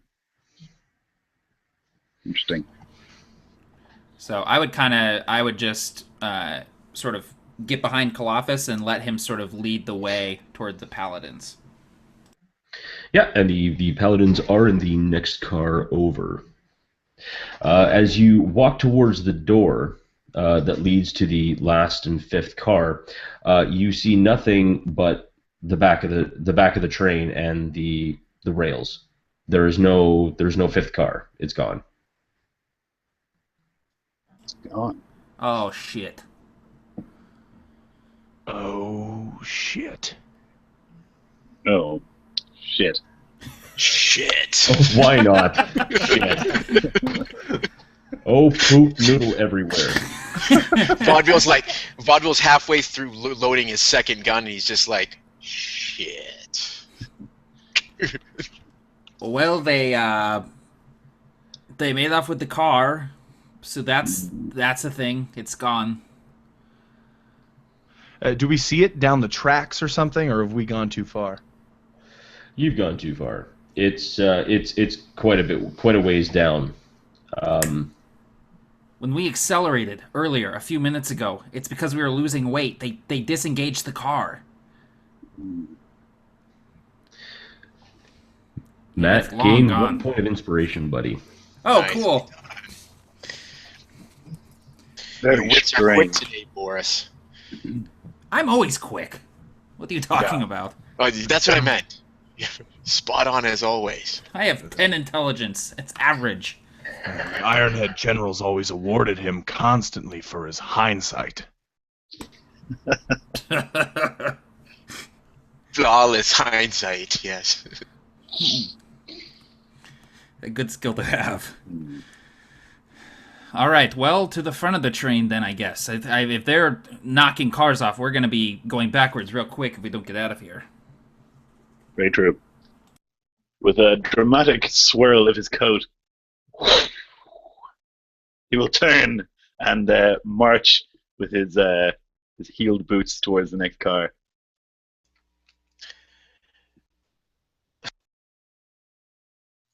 And I almost started going off with the muted thing again for like the 17th time. I need all 4 of you to make dexterity saving throws. Oh, baby.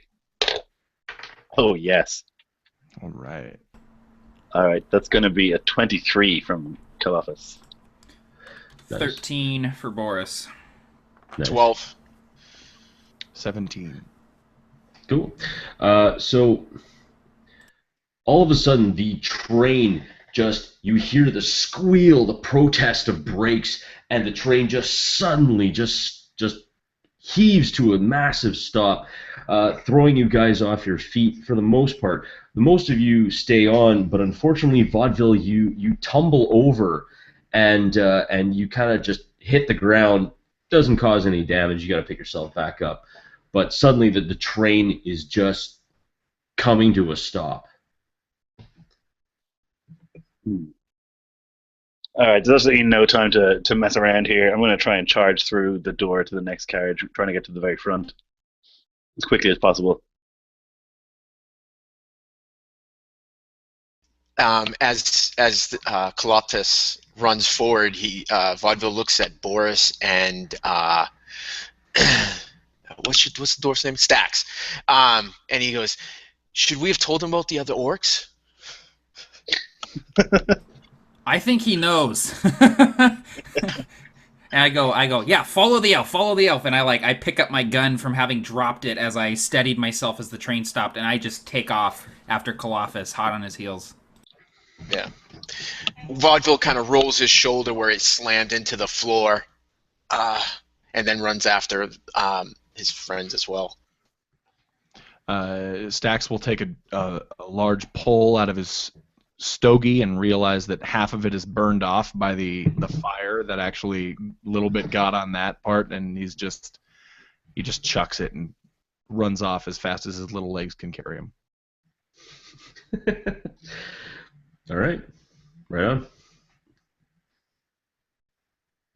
So you head to the second car, and in the second car you see kind of an interesting sight. You see pretty much all of the orcs have congregated in the second car. The rest of the passengers are laying face down from the first and second. The quiet, or at least the small, slight half-orc is kind of standing behind the one large orc with his head down. And and as soon as the door opens, you! Now listen. You are wrecking an important plan. All you have to do is drop weapons. Then the rest of these pink skins live. As he says that, several of the larger and even the smaller orcs all draw their guns, and they begin pointing at the passengers and at a small gnome that two of them are holding onto, and he seems to have like engineering clothing, which you would recognize as the person who drives the train. Guns are held to him. They are basically just staring daggers at you and waiting for your response.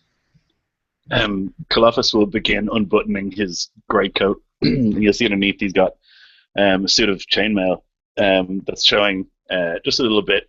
He's got a very, very high collared shirt. Everything's buttoned up super, super tight. He starts unbuttoning it and he says, "Well, we seem to be in some sort of standoff here. What is your name, Orc?" "I'm Kalafis. As you can see, I'm a chaplain of the Great Lord. I don't want anyone to die here. Let's talk this out." Do not care about your god. Your god, not my god. Your god, not their god. Everybody different god. My god glitters like the gold. You interrupt our gold. We have gold in freight car. We go take gold from freight car. You stay here. We take gold. We leave. You live. They live. Little man, and he picks up the gnome with one arm, kind of like as you would a toddler, holding on to like just the back of the shirt. Little man, live. Now, you make choice.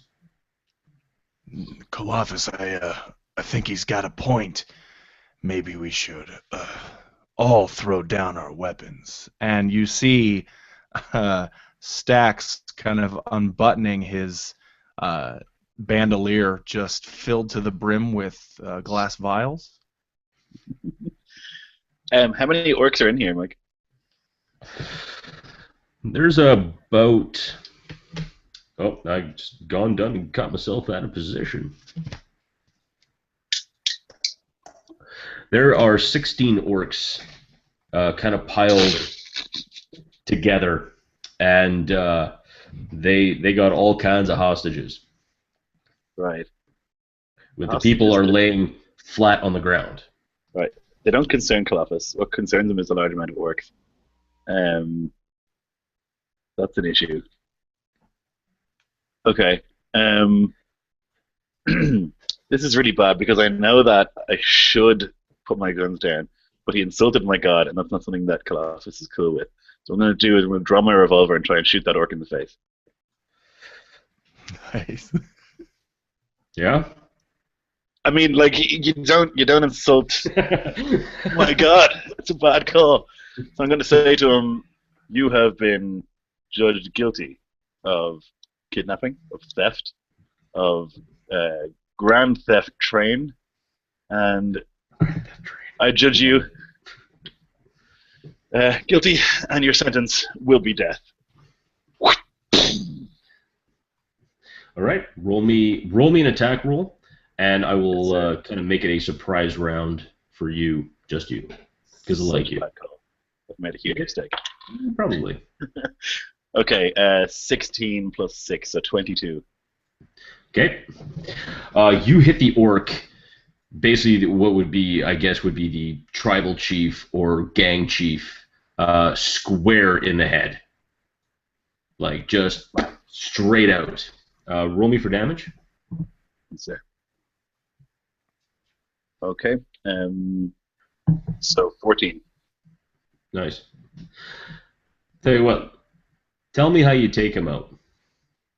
Oh, baby.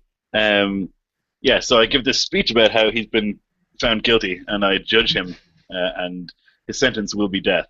And then, with this practice sort of smooth motion, I'll draw the revolver, pull back the hammer, and fire. And as it fires to the air, you'll see on the bullet is, in tiny, tiny golden letters, some scripture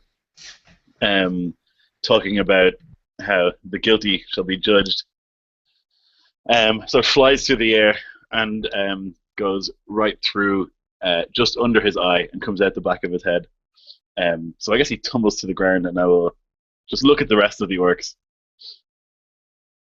And I will say, "Your judgment is not yet certain. Put down your weapons and we can talk about it."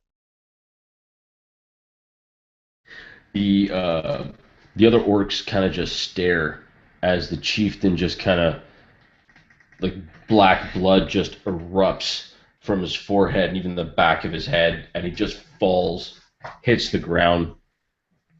And the other orcs kind of stand looking at each other and kind of looking at the four of you.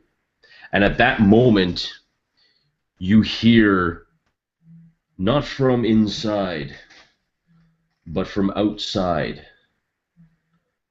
an ear-shattering roar. The gnome looks at the four of you and says, "Look, you want to kill him? Fine, kill him. Take him out. Destroy him. Don't care." Sorry, Lloyd, if I'm screwing up this Irish accent. But I need to get in that train. I need to get in that engine, and we need to drive the hell out of here now. So do what you got to do. Don't care, but let's go. And as almost as a punctuation to him saying go, several more roars from different areas are echoing around this mountain, and you start to feel a little bit troubled. What the hell is out there? Good. I'd like to try and cast thaumaturgy and make my eyes glow golden and my voice get a little bit louder, and I will look at the orcs and I will say, "My God has filled me with righteous wrath. Put down your weapons." Make me also a persuasion check, too. Yes, sir. Oh, it's not good. It is... Would that be intimidation or persuasion? How do you feel about it? You know what? Whichever one works for you, I'll accept either one, because Very good. Okay, in that case, it's a 13. Nice, very nice.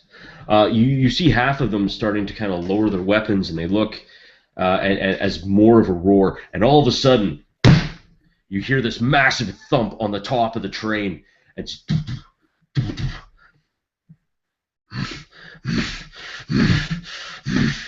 and just this big, massive clubbing sound hitting the top of the train, actually denting the roof in a bit.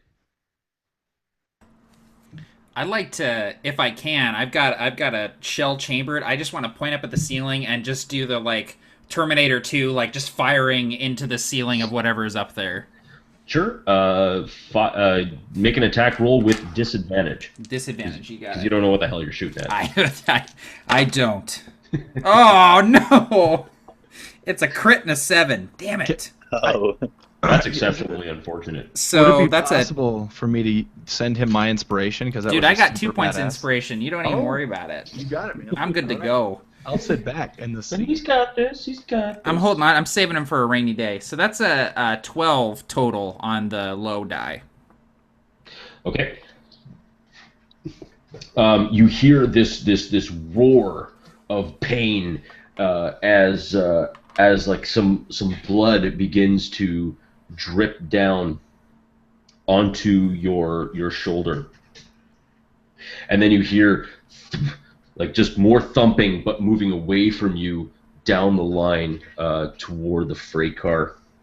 You hear more roars, and all of a sudden, the whole train just and just rocks to one side as like all of you kind of move like to one area, almost getting knocked over, but not quite.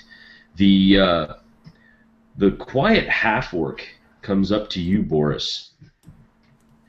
And as he gets up to you, you kind of notice that he has an incredibly wicked scar going across his throat. He leans very close into you. Please, allow me. And he he dabs a finger into the blood that is fallen onto your shoulder. He kind of puts it in his mouth and he sucks on it a bit. We are dealing with Yeti mountain creature. Female, I think. But we must be careful.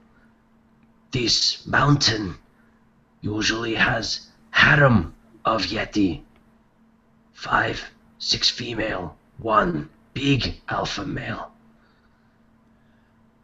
Maybe you and us, we together team, shoot at the Yeti, kill, while little man make train go. Yes. And I like nod to this half-orc, and then I look at the engineer and I say, get this thing moving. And we'll try to keep the creatures away from the train as best we can. And I look to Colophus, whose eyes are still glowing with this golden light, and I look at the orcs and I say, you heard the elf. Are you going to help us or not?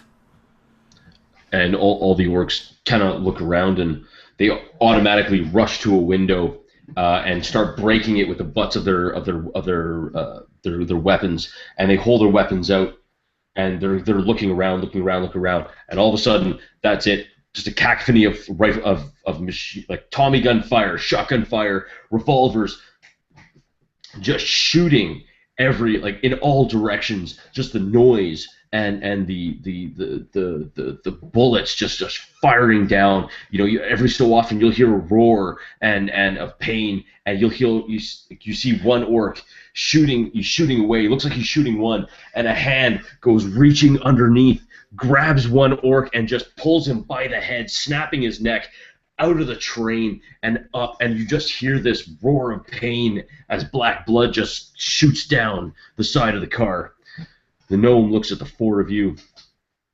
Do you really think that I'm going to go to that engine by myself to try and start that train? Either one or all four of you get over there before I get lunch or at least a snack for one of these things. if you don't mind. Vaudeville hears that and he says, "Fuck this! I'm getting that little man to that engine. We're getting out of here." And he starts running down the path of the cart. I would like to shout at the orcs and try and get some firing discipline, get them to pick a target and all fire at the same one, and then reload and fire at the next one, instead of them all just panicking and shooting randomly. So I'll shout, "Get into lines! Pick a target! Ready! Aim! Fire!" And they definitely start doing a lot better. You hear one in particular roar its final breath as it just roars in pain and almost collapses in this like thump in the snow, spattering red gore across it. The engine is something like you've never seen before. Several levers and kind of like a small furnace, but an oddly small furnace. For an engine so big and so powerful, it seems to be almost out of place. The engineer, "Look, you lads, there's a couple of windows here, there. Just make sure nothing comes and grabs me, all right? If that's all right with you, we'll be okay." Oh, and I apologize for interrupting quickly. One thing I forgot to do, Lloyd, can you please write your passive perception and your armor class in the chat, please? Yep. Thanks, sir. As the gnome says this, I sort of take up the left position, looking out the window with my scattergun, and I look at the gnome and I say, "Don't worry about anything happening over here. You just get this thing moving."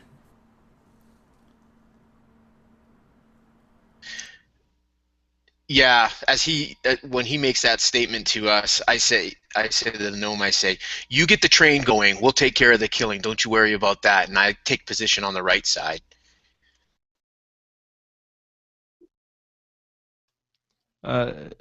When Kalafis shouts "Ready, aim, fire," the word "fire" reverberates unnaturally for Stax, as if it's occurring from down a grand concrete hallway somewhere in the distance.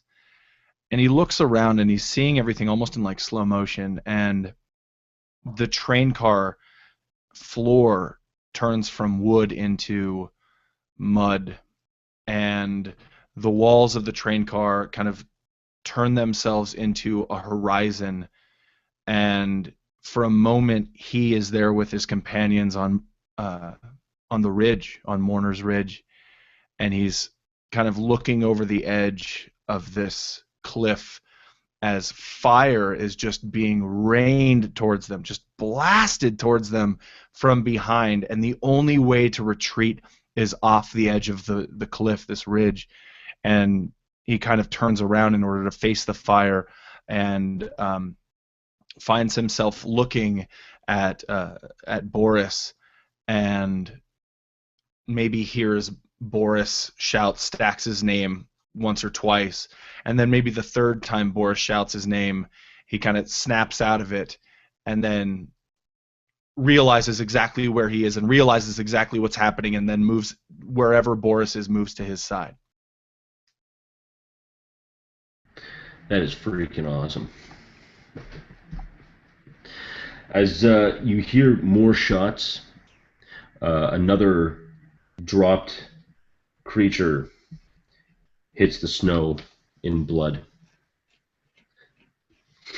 I need you guys, actually more, yeah, I need you guys all to make a dexterity save.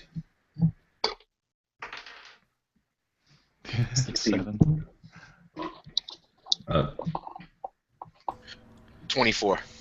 Just a Nice. 10 for me. Ooh. Okay. Do you want to use some inspiration for that? You know what? Yeah, I am going to use one of my points of inspiration. They're burning a hole in my pocket. So that's 13 instead for me. Okay. Yeah, when the DM asks you, that's when you use it. Yeah. You want to use some inspiration? Yeah, Maybe I think you I do, wanna- actually, now that you mention it. Yeah. Are you good? Are you good? That's like when they say, "Do you really want to do that?" Yeah. Yeah, all right. I rolled a 7, and I'd rather not use my inspiration. Oh, damn. Nice. That's okay. Okay. Yeah, he's out of it. Stax is out of it. Cool. For the rest of you, you in time notice the large furred arm reach in through one of the windows and begin to swipe, trying to find anything to grab onto. Stax, your character doesn't quite get grabbed, but it does get slashed by its claws. And you will take 5 points of slashing damage as his claws just rake this your back. All right. Yeah, he definitely opens up the clothes that kind of cover my back. The cloth is torn in 3 parallel shreds. You'll see Kalafis kind of turn his head to the side and kind of look into the distance and say, wait, I hear something. It's a rumble approaching. I'll look at the gnome and I'll say, we need to get out of here now. You see, for a second I actually thought I was muted. Oh man, see I'm never gonna let that one down. You see, the gnome kind of opens the door of the little furnace, like the tiny little furnace, and kind of you hear him almost making like clicking and crackling sounds with his mouth, and he kind of like shakes his head no, and kind of then nods his head yes as this crackling, this like fire popping sound is coming back to him, and then he kind of gives a thumbs up and slams the door as you hear the wheels starting to protest against the icy rails. But unfortunately, it's almost all for naught. If anyone were to care to look out the right side of the train, you would perhaps see the massive wall of snow that had been coming down from the mountain. All of a sudden, it hits the train like, well, a train. And because of the gunfire, the sound just echoing, causing this massive avalanche, the snow hitting the train, pushing it. The wheels are protesting the screech of iron and steel and wood, fighting to keep on the tracks, but all for naught. The entire train flips onto its side and begins to slide down the mountain. Snow rumbling down like breakwater waves, like rushing over the train, pushing it down. And the worst part is yet to come. As more and more snow heads down, logs overturned from the avalanche heading down, and a white figure on one of those logs. Oh crap. So do we go tumbling around or whatever? You do go tumbling around. I'm not going to go off and say, make another dexterity saving throw. Like, you guys kind of bump around, but because there's a lot of you inside, it's not going to be so much that you're going to start, getting all messed up. Yeah. I think Vaudeville being on the right side would have saw it when he saw it come. He would have screamed like, "Oh shit! Grab something quick!" Mm-hmm. And as the train keeps going down, the creature starts getting closer. It roars at you, and kind of gets another 20 feet closer as it hops from log to log. Most of these like heavy old trees shooting down the mountain, and as it's coming down, it's the train is getting faster and faster, shooting down, and it gets to within about 45 feet of you. So at this point, we're gonna roll for initiative. like bosses. That's awesome, by the way, Mike. Yeah, Yeah, it's can really I? cool. I just need to take a moment and just say that is just the most bitching thing ever. Very cool. And the title of the game definitely has not let anybody down. This is a fiasco. Dude, this is like a straight up fiasco, isn't it? This could be a game of Fiasco. Like, Yeah, man. I tell you what. Yes. Tune in next time where we feature Viking provokers of Sir Sylvain.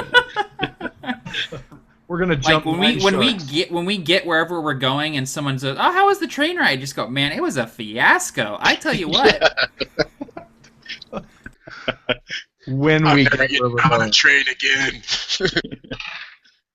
Oh, wow, I failed miserably. Excellent, which is always a good thing. I don't know why, but as a DM, I've never been happier for low dice rolls. I don't know why that is. Maybe because I secretly don't want to kill you guys. Kill us. I secretly don't want to kill you guys, but Yetis and avalanches, man. Have Yeah, fun. well, you know. this is where the Yes. dragon appeared. Oh, did I tell you about that? No, it's not that bad. Okay, so the first individual is going to be Colophus. So the train is just sliding down at this point, and the alpha, the big male, he's bearing down on you guys, getting closer and closer. You have basically one way to pop out, and that's the right-hand side window that is now the roof. So it's now a sunroof because reasons. And yeah, what would you like to do? What do I know about Yetis? Can I do a check to find out if I know anything about them? Most certainly you can. And what is that, like Arcana? No, that would just be a nature. Okay. So then it's a 14. Okay. You definitely know that Yetis generally are solitary, but every so often, one big alpha male that is strong enough will take large groups of females for themselves to, for mating and just for pack mentality.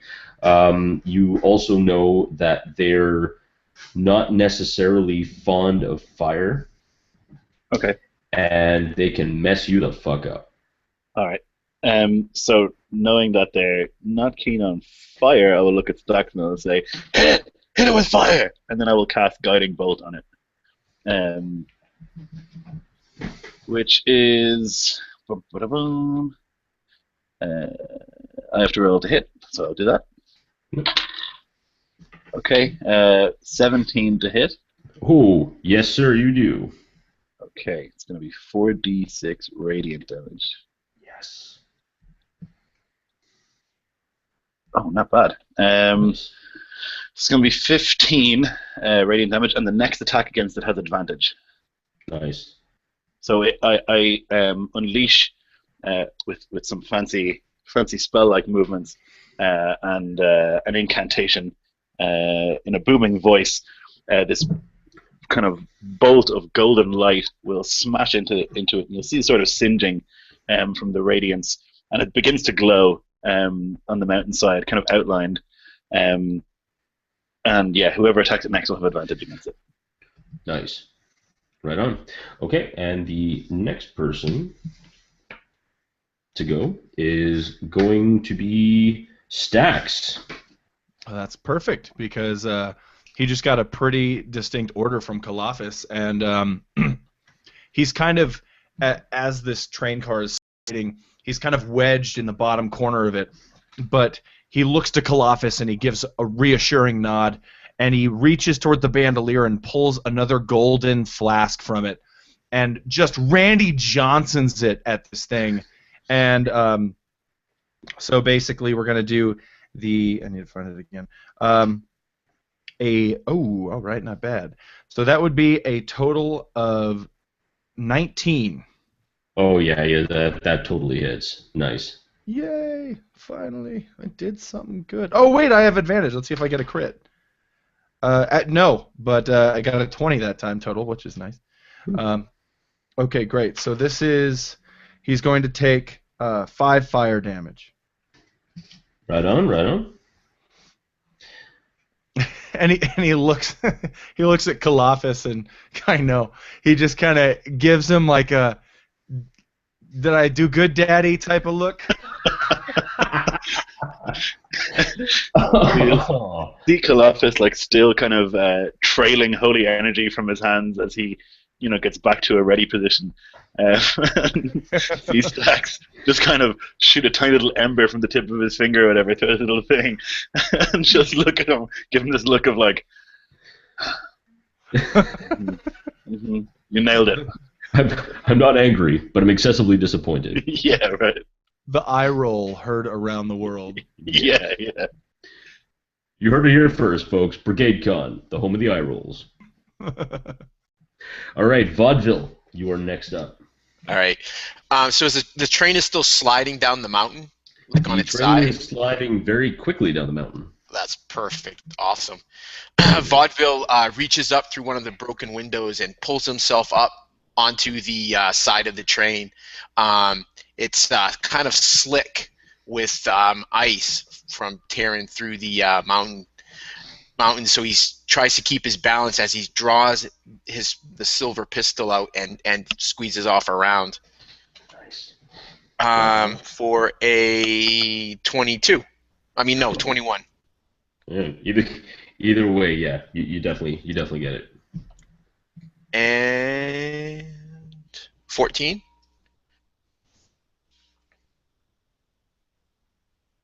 Did you hear that? 14. Yes, I did. Oh, okay. We're not going to talk about that, but yeah.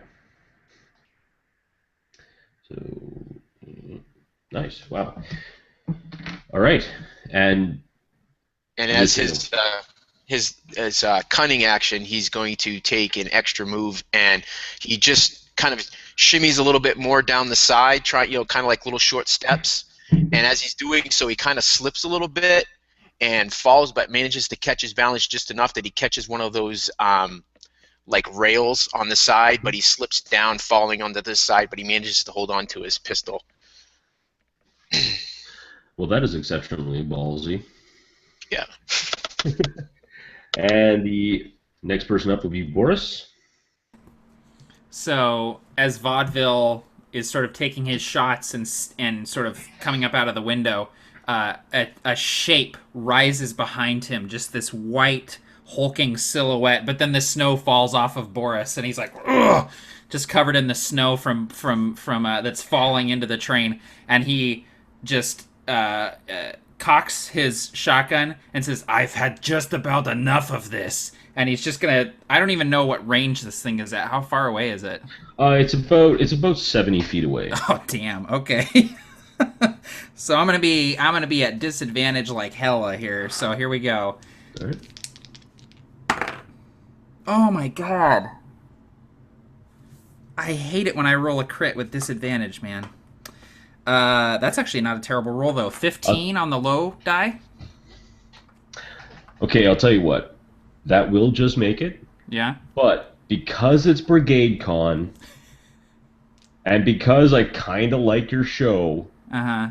I'll tell you what, if you use a point of inspiration, I will let you have that crit 20. Dude, for real though? For realsies. Oh man. Favoritism. I will take it, man. Hey, man. I was totally going to throw my inspiration. Hang on. Why my crit? Why can't I do You don't like LDM? Is that what's happening here? Don't Hang on you a like the second. Winds of Cersaline too? Shit, man. Hang on a Said second. favoritism. Fucking Viking game over here. What the hell? Hang on a second. I'll tell you what. Now think about this. I'm giving him that. Don't you think I've got something pretty damn diabolical involved? Like it's like that point when you play an RPG where it's like, oh look, I'm in a room full of health potions. There's a and save point over here. Yeah, exactly. You guys don't want this shit. Yeah, so I wouldn't mind. 5 fire damage over here. Would have been nice if it was 10 fire damage. I'm basically flicking cigars at this guy. Right. Yeah. So, Lighting a Mike, match and how throwing do crits work in your game, man? standard. So roll instead of 2d8, roll 4d8. and then 48. add Okay. your madness. Right on. 7 and 15. So 16 piercing damage. Nice. Nice. You hit that son of a bitch square in the chest. Awesome. And this thing just roars back, almost falls off a log, almost hits the snow, is rolling with the snow, manages to hook one claw on and drag itself back onto the on top of the log again, and then it runs and jumps actually jumps 40 feet onto another log and is now 30 feet away from you. Damn. All right. Fortunately, or unfortunately, as you're sliding down, all of a sudden, a rock that you cannot see, mostly because you're sliding backwards, hits the top of the train, flips the train, make dexterity saving rolls. I know, right? Yeah. I am going to use my inspiration on this roll. You guys want to hear about karma? I don't have inspiration anymore, and I rolled a fat 1 on that dex throw. So That's what you get. that's what I get, man, for taking that favoritism. Provokers suck.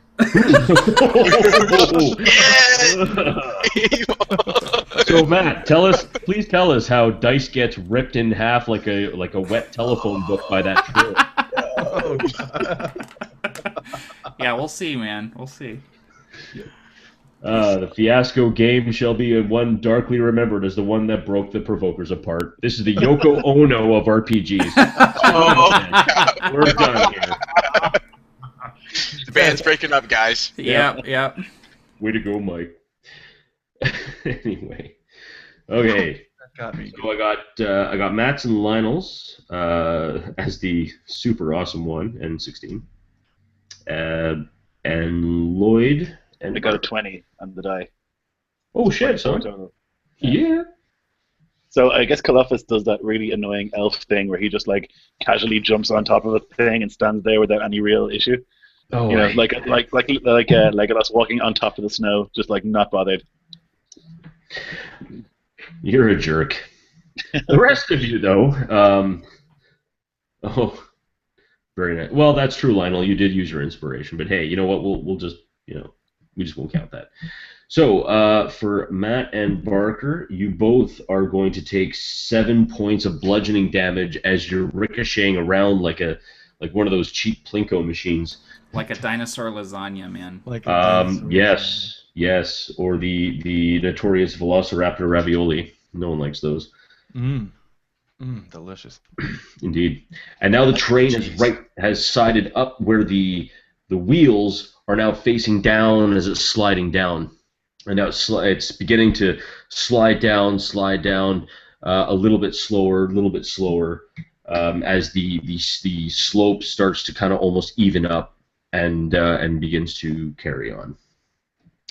The next person up is going to be back at the top, and of course I had to throw mine because I, destroyed the Provoker game. Next up is Caliphus.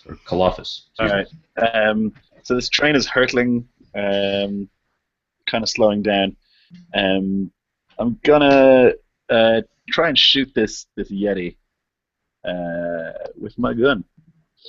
Damn, Skippy. Gonna roll for it. Okay, it's a critical hit. I don't know. I can show you. No, I can't. I believe camera you. attached to the front of my machine. Yeah, it's a critical hit. I'm not gonna. So roll me 48, and then add your dex score, and then tell me how much you made this Yeti or bitch. Oh, a lot.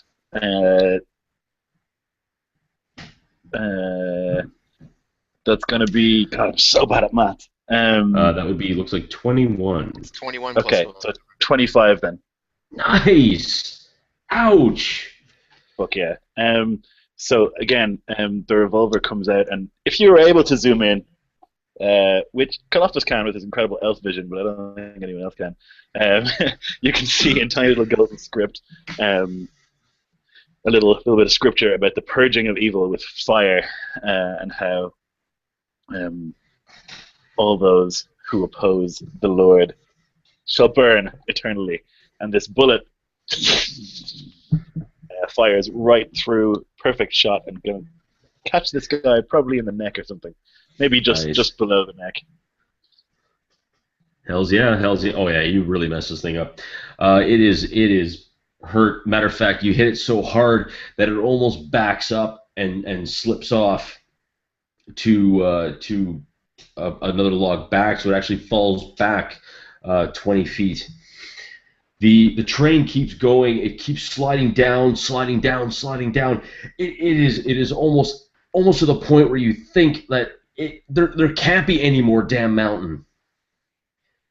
Shoots down, hits a ditch, and rights itself up. The engine by itself, you four with the engineer. The rest of the train actually decoupling from the engine slightly behind. Nothing. You haven't fallen over. You haven't crushed yourself.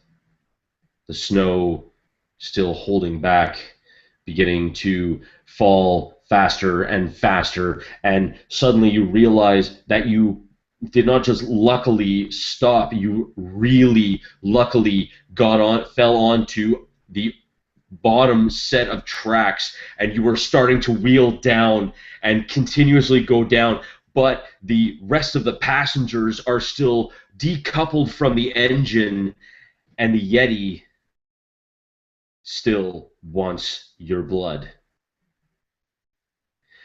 As the engine and the passengers begin to move faster and faster, the Yeti running behind, trying to catch up, you see that as the entire weight of the rest of the train is actually starting to catch up, the cotter pin that holds the two, like the engine to the rest of the train, is missing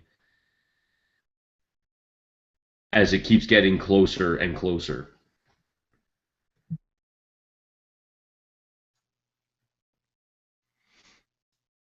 Where is the rest of the train? It's not in the same tracks as us, right? It's The rest of the train has been decoupled from the engine. The cotter pin is shot out. So basically, the rest of the engine, the engine's going like this, right? Mhm. And then the rest of the train is just like this. So it's not quite connected, but because it's so much heavier than the engine, it's starting to catch up because you guys are rolling downhill. Okay. Then Kalafos will shout, "We need to attach that goddamn rest of the train to this part of the train right now." So he's going to run out the back of the train and see if he can maybe somehow fix it. That's his plan. So basically, how the cotter pin works, it's basically a ring, and then a coupling, and then there's a cotter pin that shoots through the whole thing. Okay. There's just no cotter pin. The engine the engine and the rest of the train are slowly starting to get together, but it's still still have to wait and kind of try and get it together and then slam something down so the heavy weight of the train does not crush the engine that you are all currently inside of.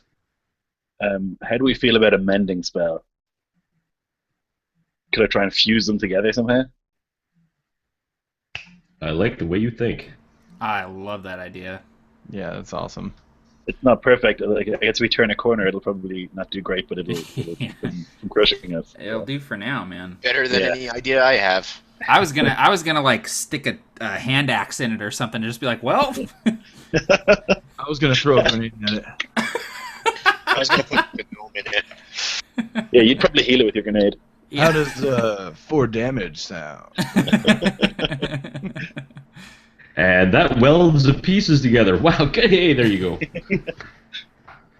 Yeah, so that's what I'll do. I'll stand out there and I'll wait for them to get to where I think they should be in relation to each other. And once that happens, I will begin just chanting and shouting, begging for help from the Lord that he would connect these two trains. And with any luck, bits of metal will fuse together and stuff like that. And as you shoot your hands up to the sky and begging. It's almost as if your god is actually there with you. You suddenly hit a tunnel as the sound of the rails rolling, this thunderous echo. You still hear this massive roar. This Yeti is running now on top of the cars, trying to just get to the four individuals who have heard it. The mending spell you begin to see the almost as if a cotter pin is just materializing out of this radiant light and is just fusing and fusing like as a welder, and all of a sudden the piece is just one solid ball of metal as it just fuses together, and as the train is still shooting through this tunnel, the pinpoint of light is just in the distance, ready to beckon you to some kind of freedom. Awesome. You said the big Yeti is on top of the train? Yeah, it is currently at the freight car, and it is rapidly moving forward. How many cars do we have on the train right now? Is it just the So now train and the... there's now 4 cars on the train. The paladins are probably sitting at the bottom of the mountain going, what the hell is this? Anybody? Why isn't this train moving? And the rest are still just like barely holding on together, just rattling, while this massive Yeti is just pouncing towards you guys. Really wants to have a talk with you, but like with claws and teeth and stuff, so it's pretty bad. Just saying. All right, so here's what I would like to do. I would like to climb on top of the train, on top of the engine part of the train, and I want to look in the direction of the Yeti, and I'm going to try and create water, up to 10 gallons of water, on the... Basically, as he's running across, I wanted to smash down on top, and hopefully he will slip and fall off the train. That is my idea. Okay, so I'm just going to stop here, out of game. I just want to say one thing. My very first game in the OSG, Lloyd here was my DM, and I killed a vampire of his with a magical super soaker. So not only now, I know you're thinking like, what, are you serious? I'm like, no, actually, it did happen. It was was it the decanter of endless water? Yep. And he was flying in the air, and then he ended up, yeah. So I think karma's gonna come around and give you a bro hug, because we're gonna make this happen. At least we're gonna try to make this happen. All right. In 1 minute. So I'm gonna give you 1 minute to kind of clear your head. I actually have to go over there for like 1 minute. I'll be right back. So take a breath, unloosen your sphincters if they're clenched, and we're gonna finish this in 1 sec. Sorry, guys. I will unloosen my sphincter. Yeah, mine's just gonna stay just nice and tight there. Yeah. I'm not sure how comfortable I am talking about my sphincter.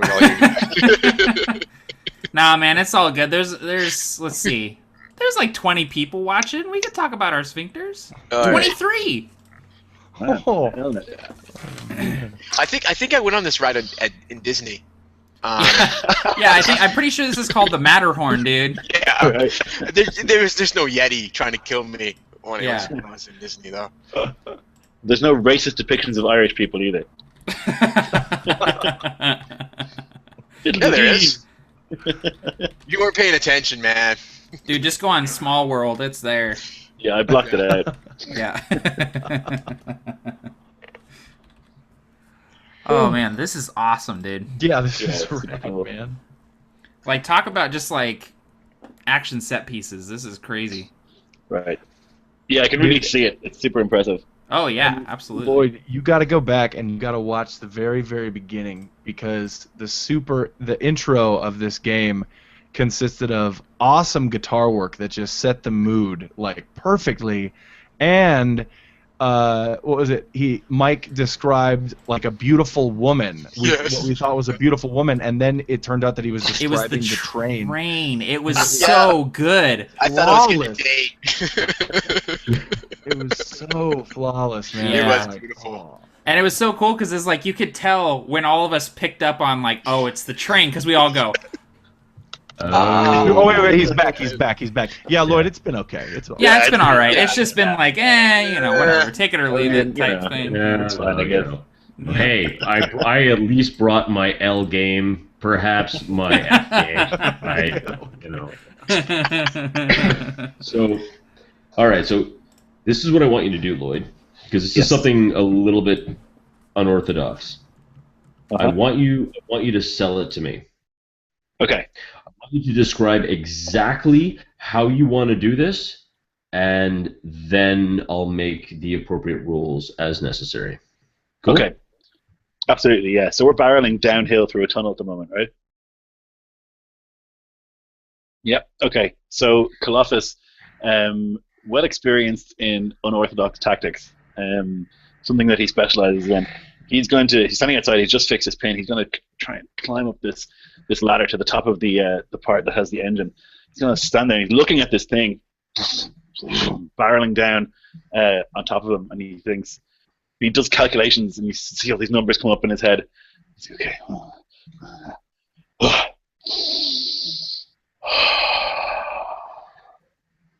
And then he begins to chant and incant, and he waves his hands around, and he asks the Lord to cleanse this train and bless it with his holy water. And he's going to try and get the water to appear above him and flow in this direction, so it'll hit the Yeti head on and also soak the train that he's on. It's cold, so I'm guessing it might freeze or he'll slip or something like that. Is my thinking. Okay. I mean, there's a good chance Colossus will also get soaked and fall off the train, but he's willing for that to happen. Okay. So this is what we'll do. So we're gonna hit this guy, hit this Alpha Yeti with his block of ice to start, and as that's going on, it's getting slick. So here's what we'll do. I'm gonna make me an attack roll for the block, and I'm gonna make a dexterity saving throw, and if everything, oh nice, and I'm gonna make a dexterity saving throw. Oh dude, it's a 2. Yes. Oh shiznit! Hell yes. I just want to say at this moment, ladies and gentlemen who are watching, all 20 of you, that I have never been more excited to roll a 2 in my life. Because, again, I really wanted this to work. Okay, do you want to describe it or shall I? Yeah, go ahead. Okay. The Yeti, hell-bent, bloodthirsty, and just bleeding from several wounds all over its body. One thing on its mind, focusing just the sound of its heartbeat as it's racing. It can feel its pulse pushing through it, the adrenaline coaxing every muscle for one more bit of an inch.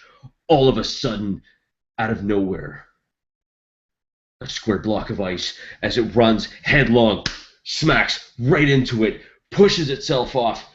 It has a chance, jumps up, hand palms off of the tunnel, back on, but doesn't realize that the whole thing has slipped off, slips straight on the ice, falls in between the train and the tunnel, and just gets wrecked like a cheese grater through, peels the thing apart as like several people in the bar car, including that server, get horrified as a Yeti gets mangled and ripped asunder against this tunnel, the stone granite tunnel wall, and the train.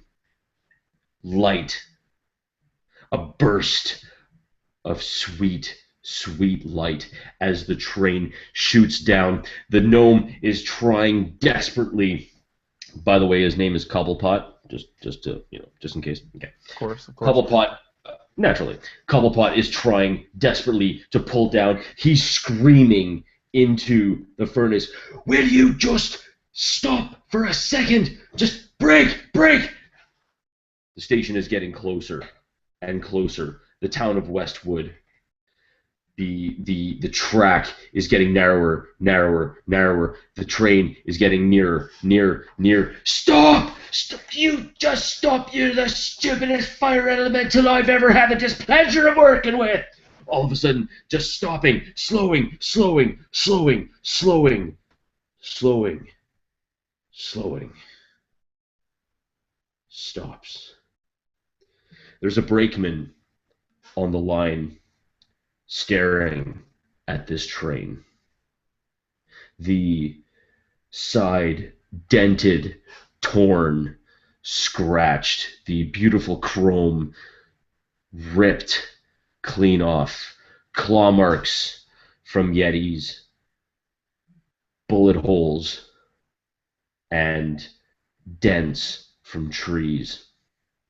The cigar is hanging precariously out of the corner of his mouth. Slowly, shakingly, he reaches up, pulls the stogie from his mouth. Cobblepot. All right. Oh, yeah. What do you expect? Probably got here 30 minutes early. Yeah. 30 minutes early. And that, ladies and gentlemen, is where we are going to end it there. Our intrepid heroes have... Thank you. Our phenomenal intrepid heroes have made it safe and sound. And I have to say, I've never had more fun. Thank you so much, guys. And we're gonna do some outros, and if you guys have time, because there are like 20 million other phenomenal games going on. If you have the time there, I might go through a little bit of a roses and thorns, just to, you know, a little bit of a how to make myself better. So I'll do this outro really quick. BrigadeCon.org. Donations, Child's Play, do it.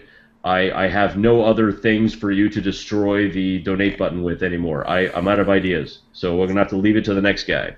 But starting from my left, be a better game master, Mr. Barker, if you'd be so kind. First, an outro for Stacks. I like the idea that somewhere, somebody, and I think it was called Westbrook. My cat is really excited. I don't know if you can hear her outside the door. As always, she makes her appearance. I like the idea that somewhere, like, I don't know, there's a trash can somewhere with a bandolier filled with fucking useless grenades sitting inside of it, and Stacks kind of, you know, he's kind of trailing behind his companions as they're kind of walking off, and he looks behind him and he sees the train, but for a moment he sees a large ridge, and it kind of fades away, and he turns back around and walks away from it for the last time. My name is Barker. Be a better game master. AbsoluteTabletop.com. I just, you know, this has been an awesome game. Mike, this has been a phenomenal one-shot. Easily one of the best I've played in, if not the best. This has been just a blast. I love playing Stacks.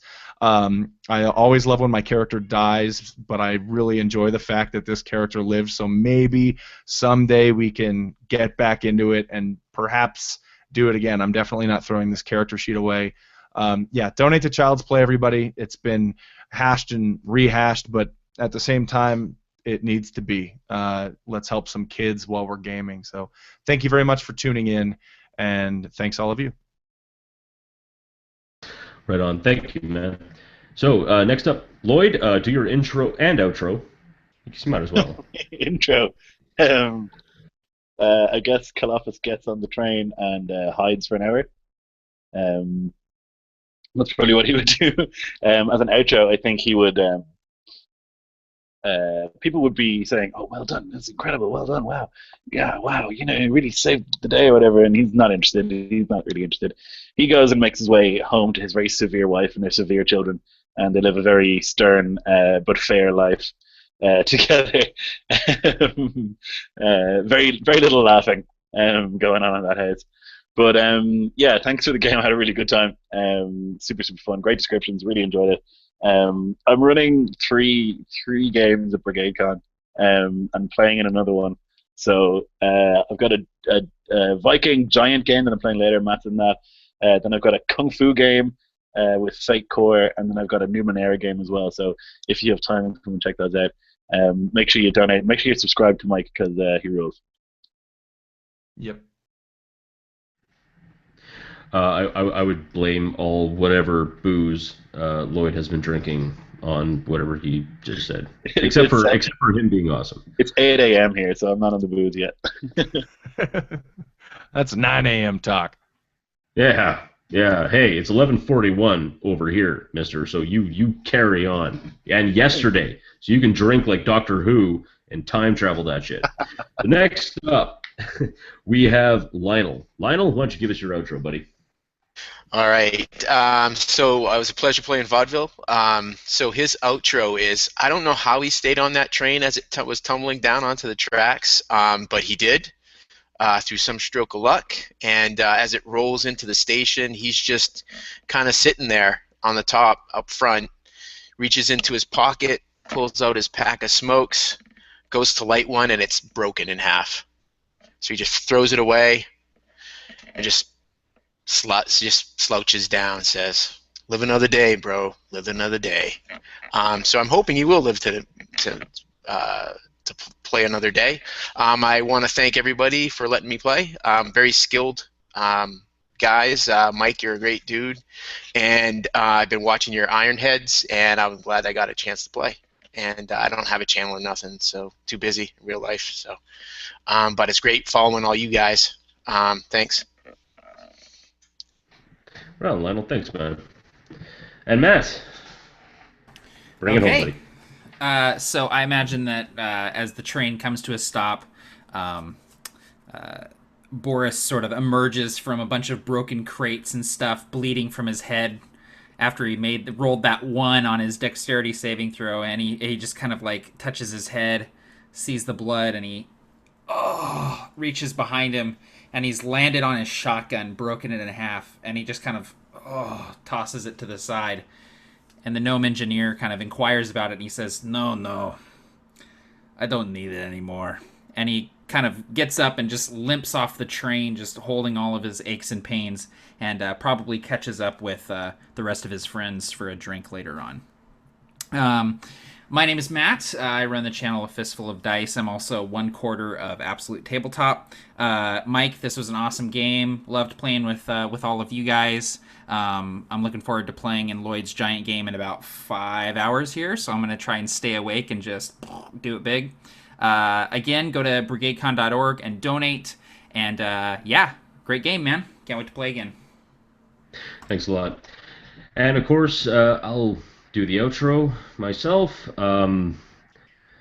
Well, it has been an absolute pleasure running this game for 4 incredible players. You know, each one is just a champ.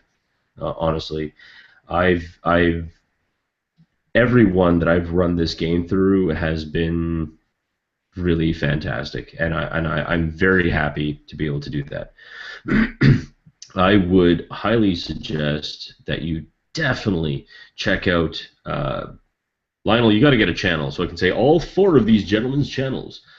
But check them all out. Obviously, you must be, because you're crazy not to. Brigadecon.org, check it out. And okay, I got one. Child's Play. Go get him your Death Star. Go bring it around there. You know, get those dudes with the funny-looking straight helmets and tell them to fire when ready. And you blast the hell out of that donate button and make this a thing, because we can do this. I am not a tabletop player. Neither is Matt. Neither is Lionel. Neither is Barker. Neither is Lloyd. Individually, we're not. But together, we are all tabletop. And so are the 15 of you watching, and hopefully the rest of you watching. We are all tabletop. Let's come together for something bigger than ourselves, and let's make this happen. So from me, Schmike the Piper, and to all of you, I wish you all good night. Happy gaming this awesome Brigade Con, and get inspired, folks. Have a good night. And what was that? Triple tap, Pete. You know what? Usually what Barker says. Godspeed, blah.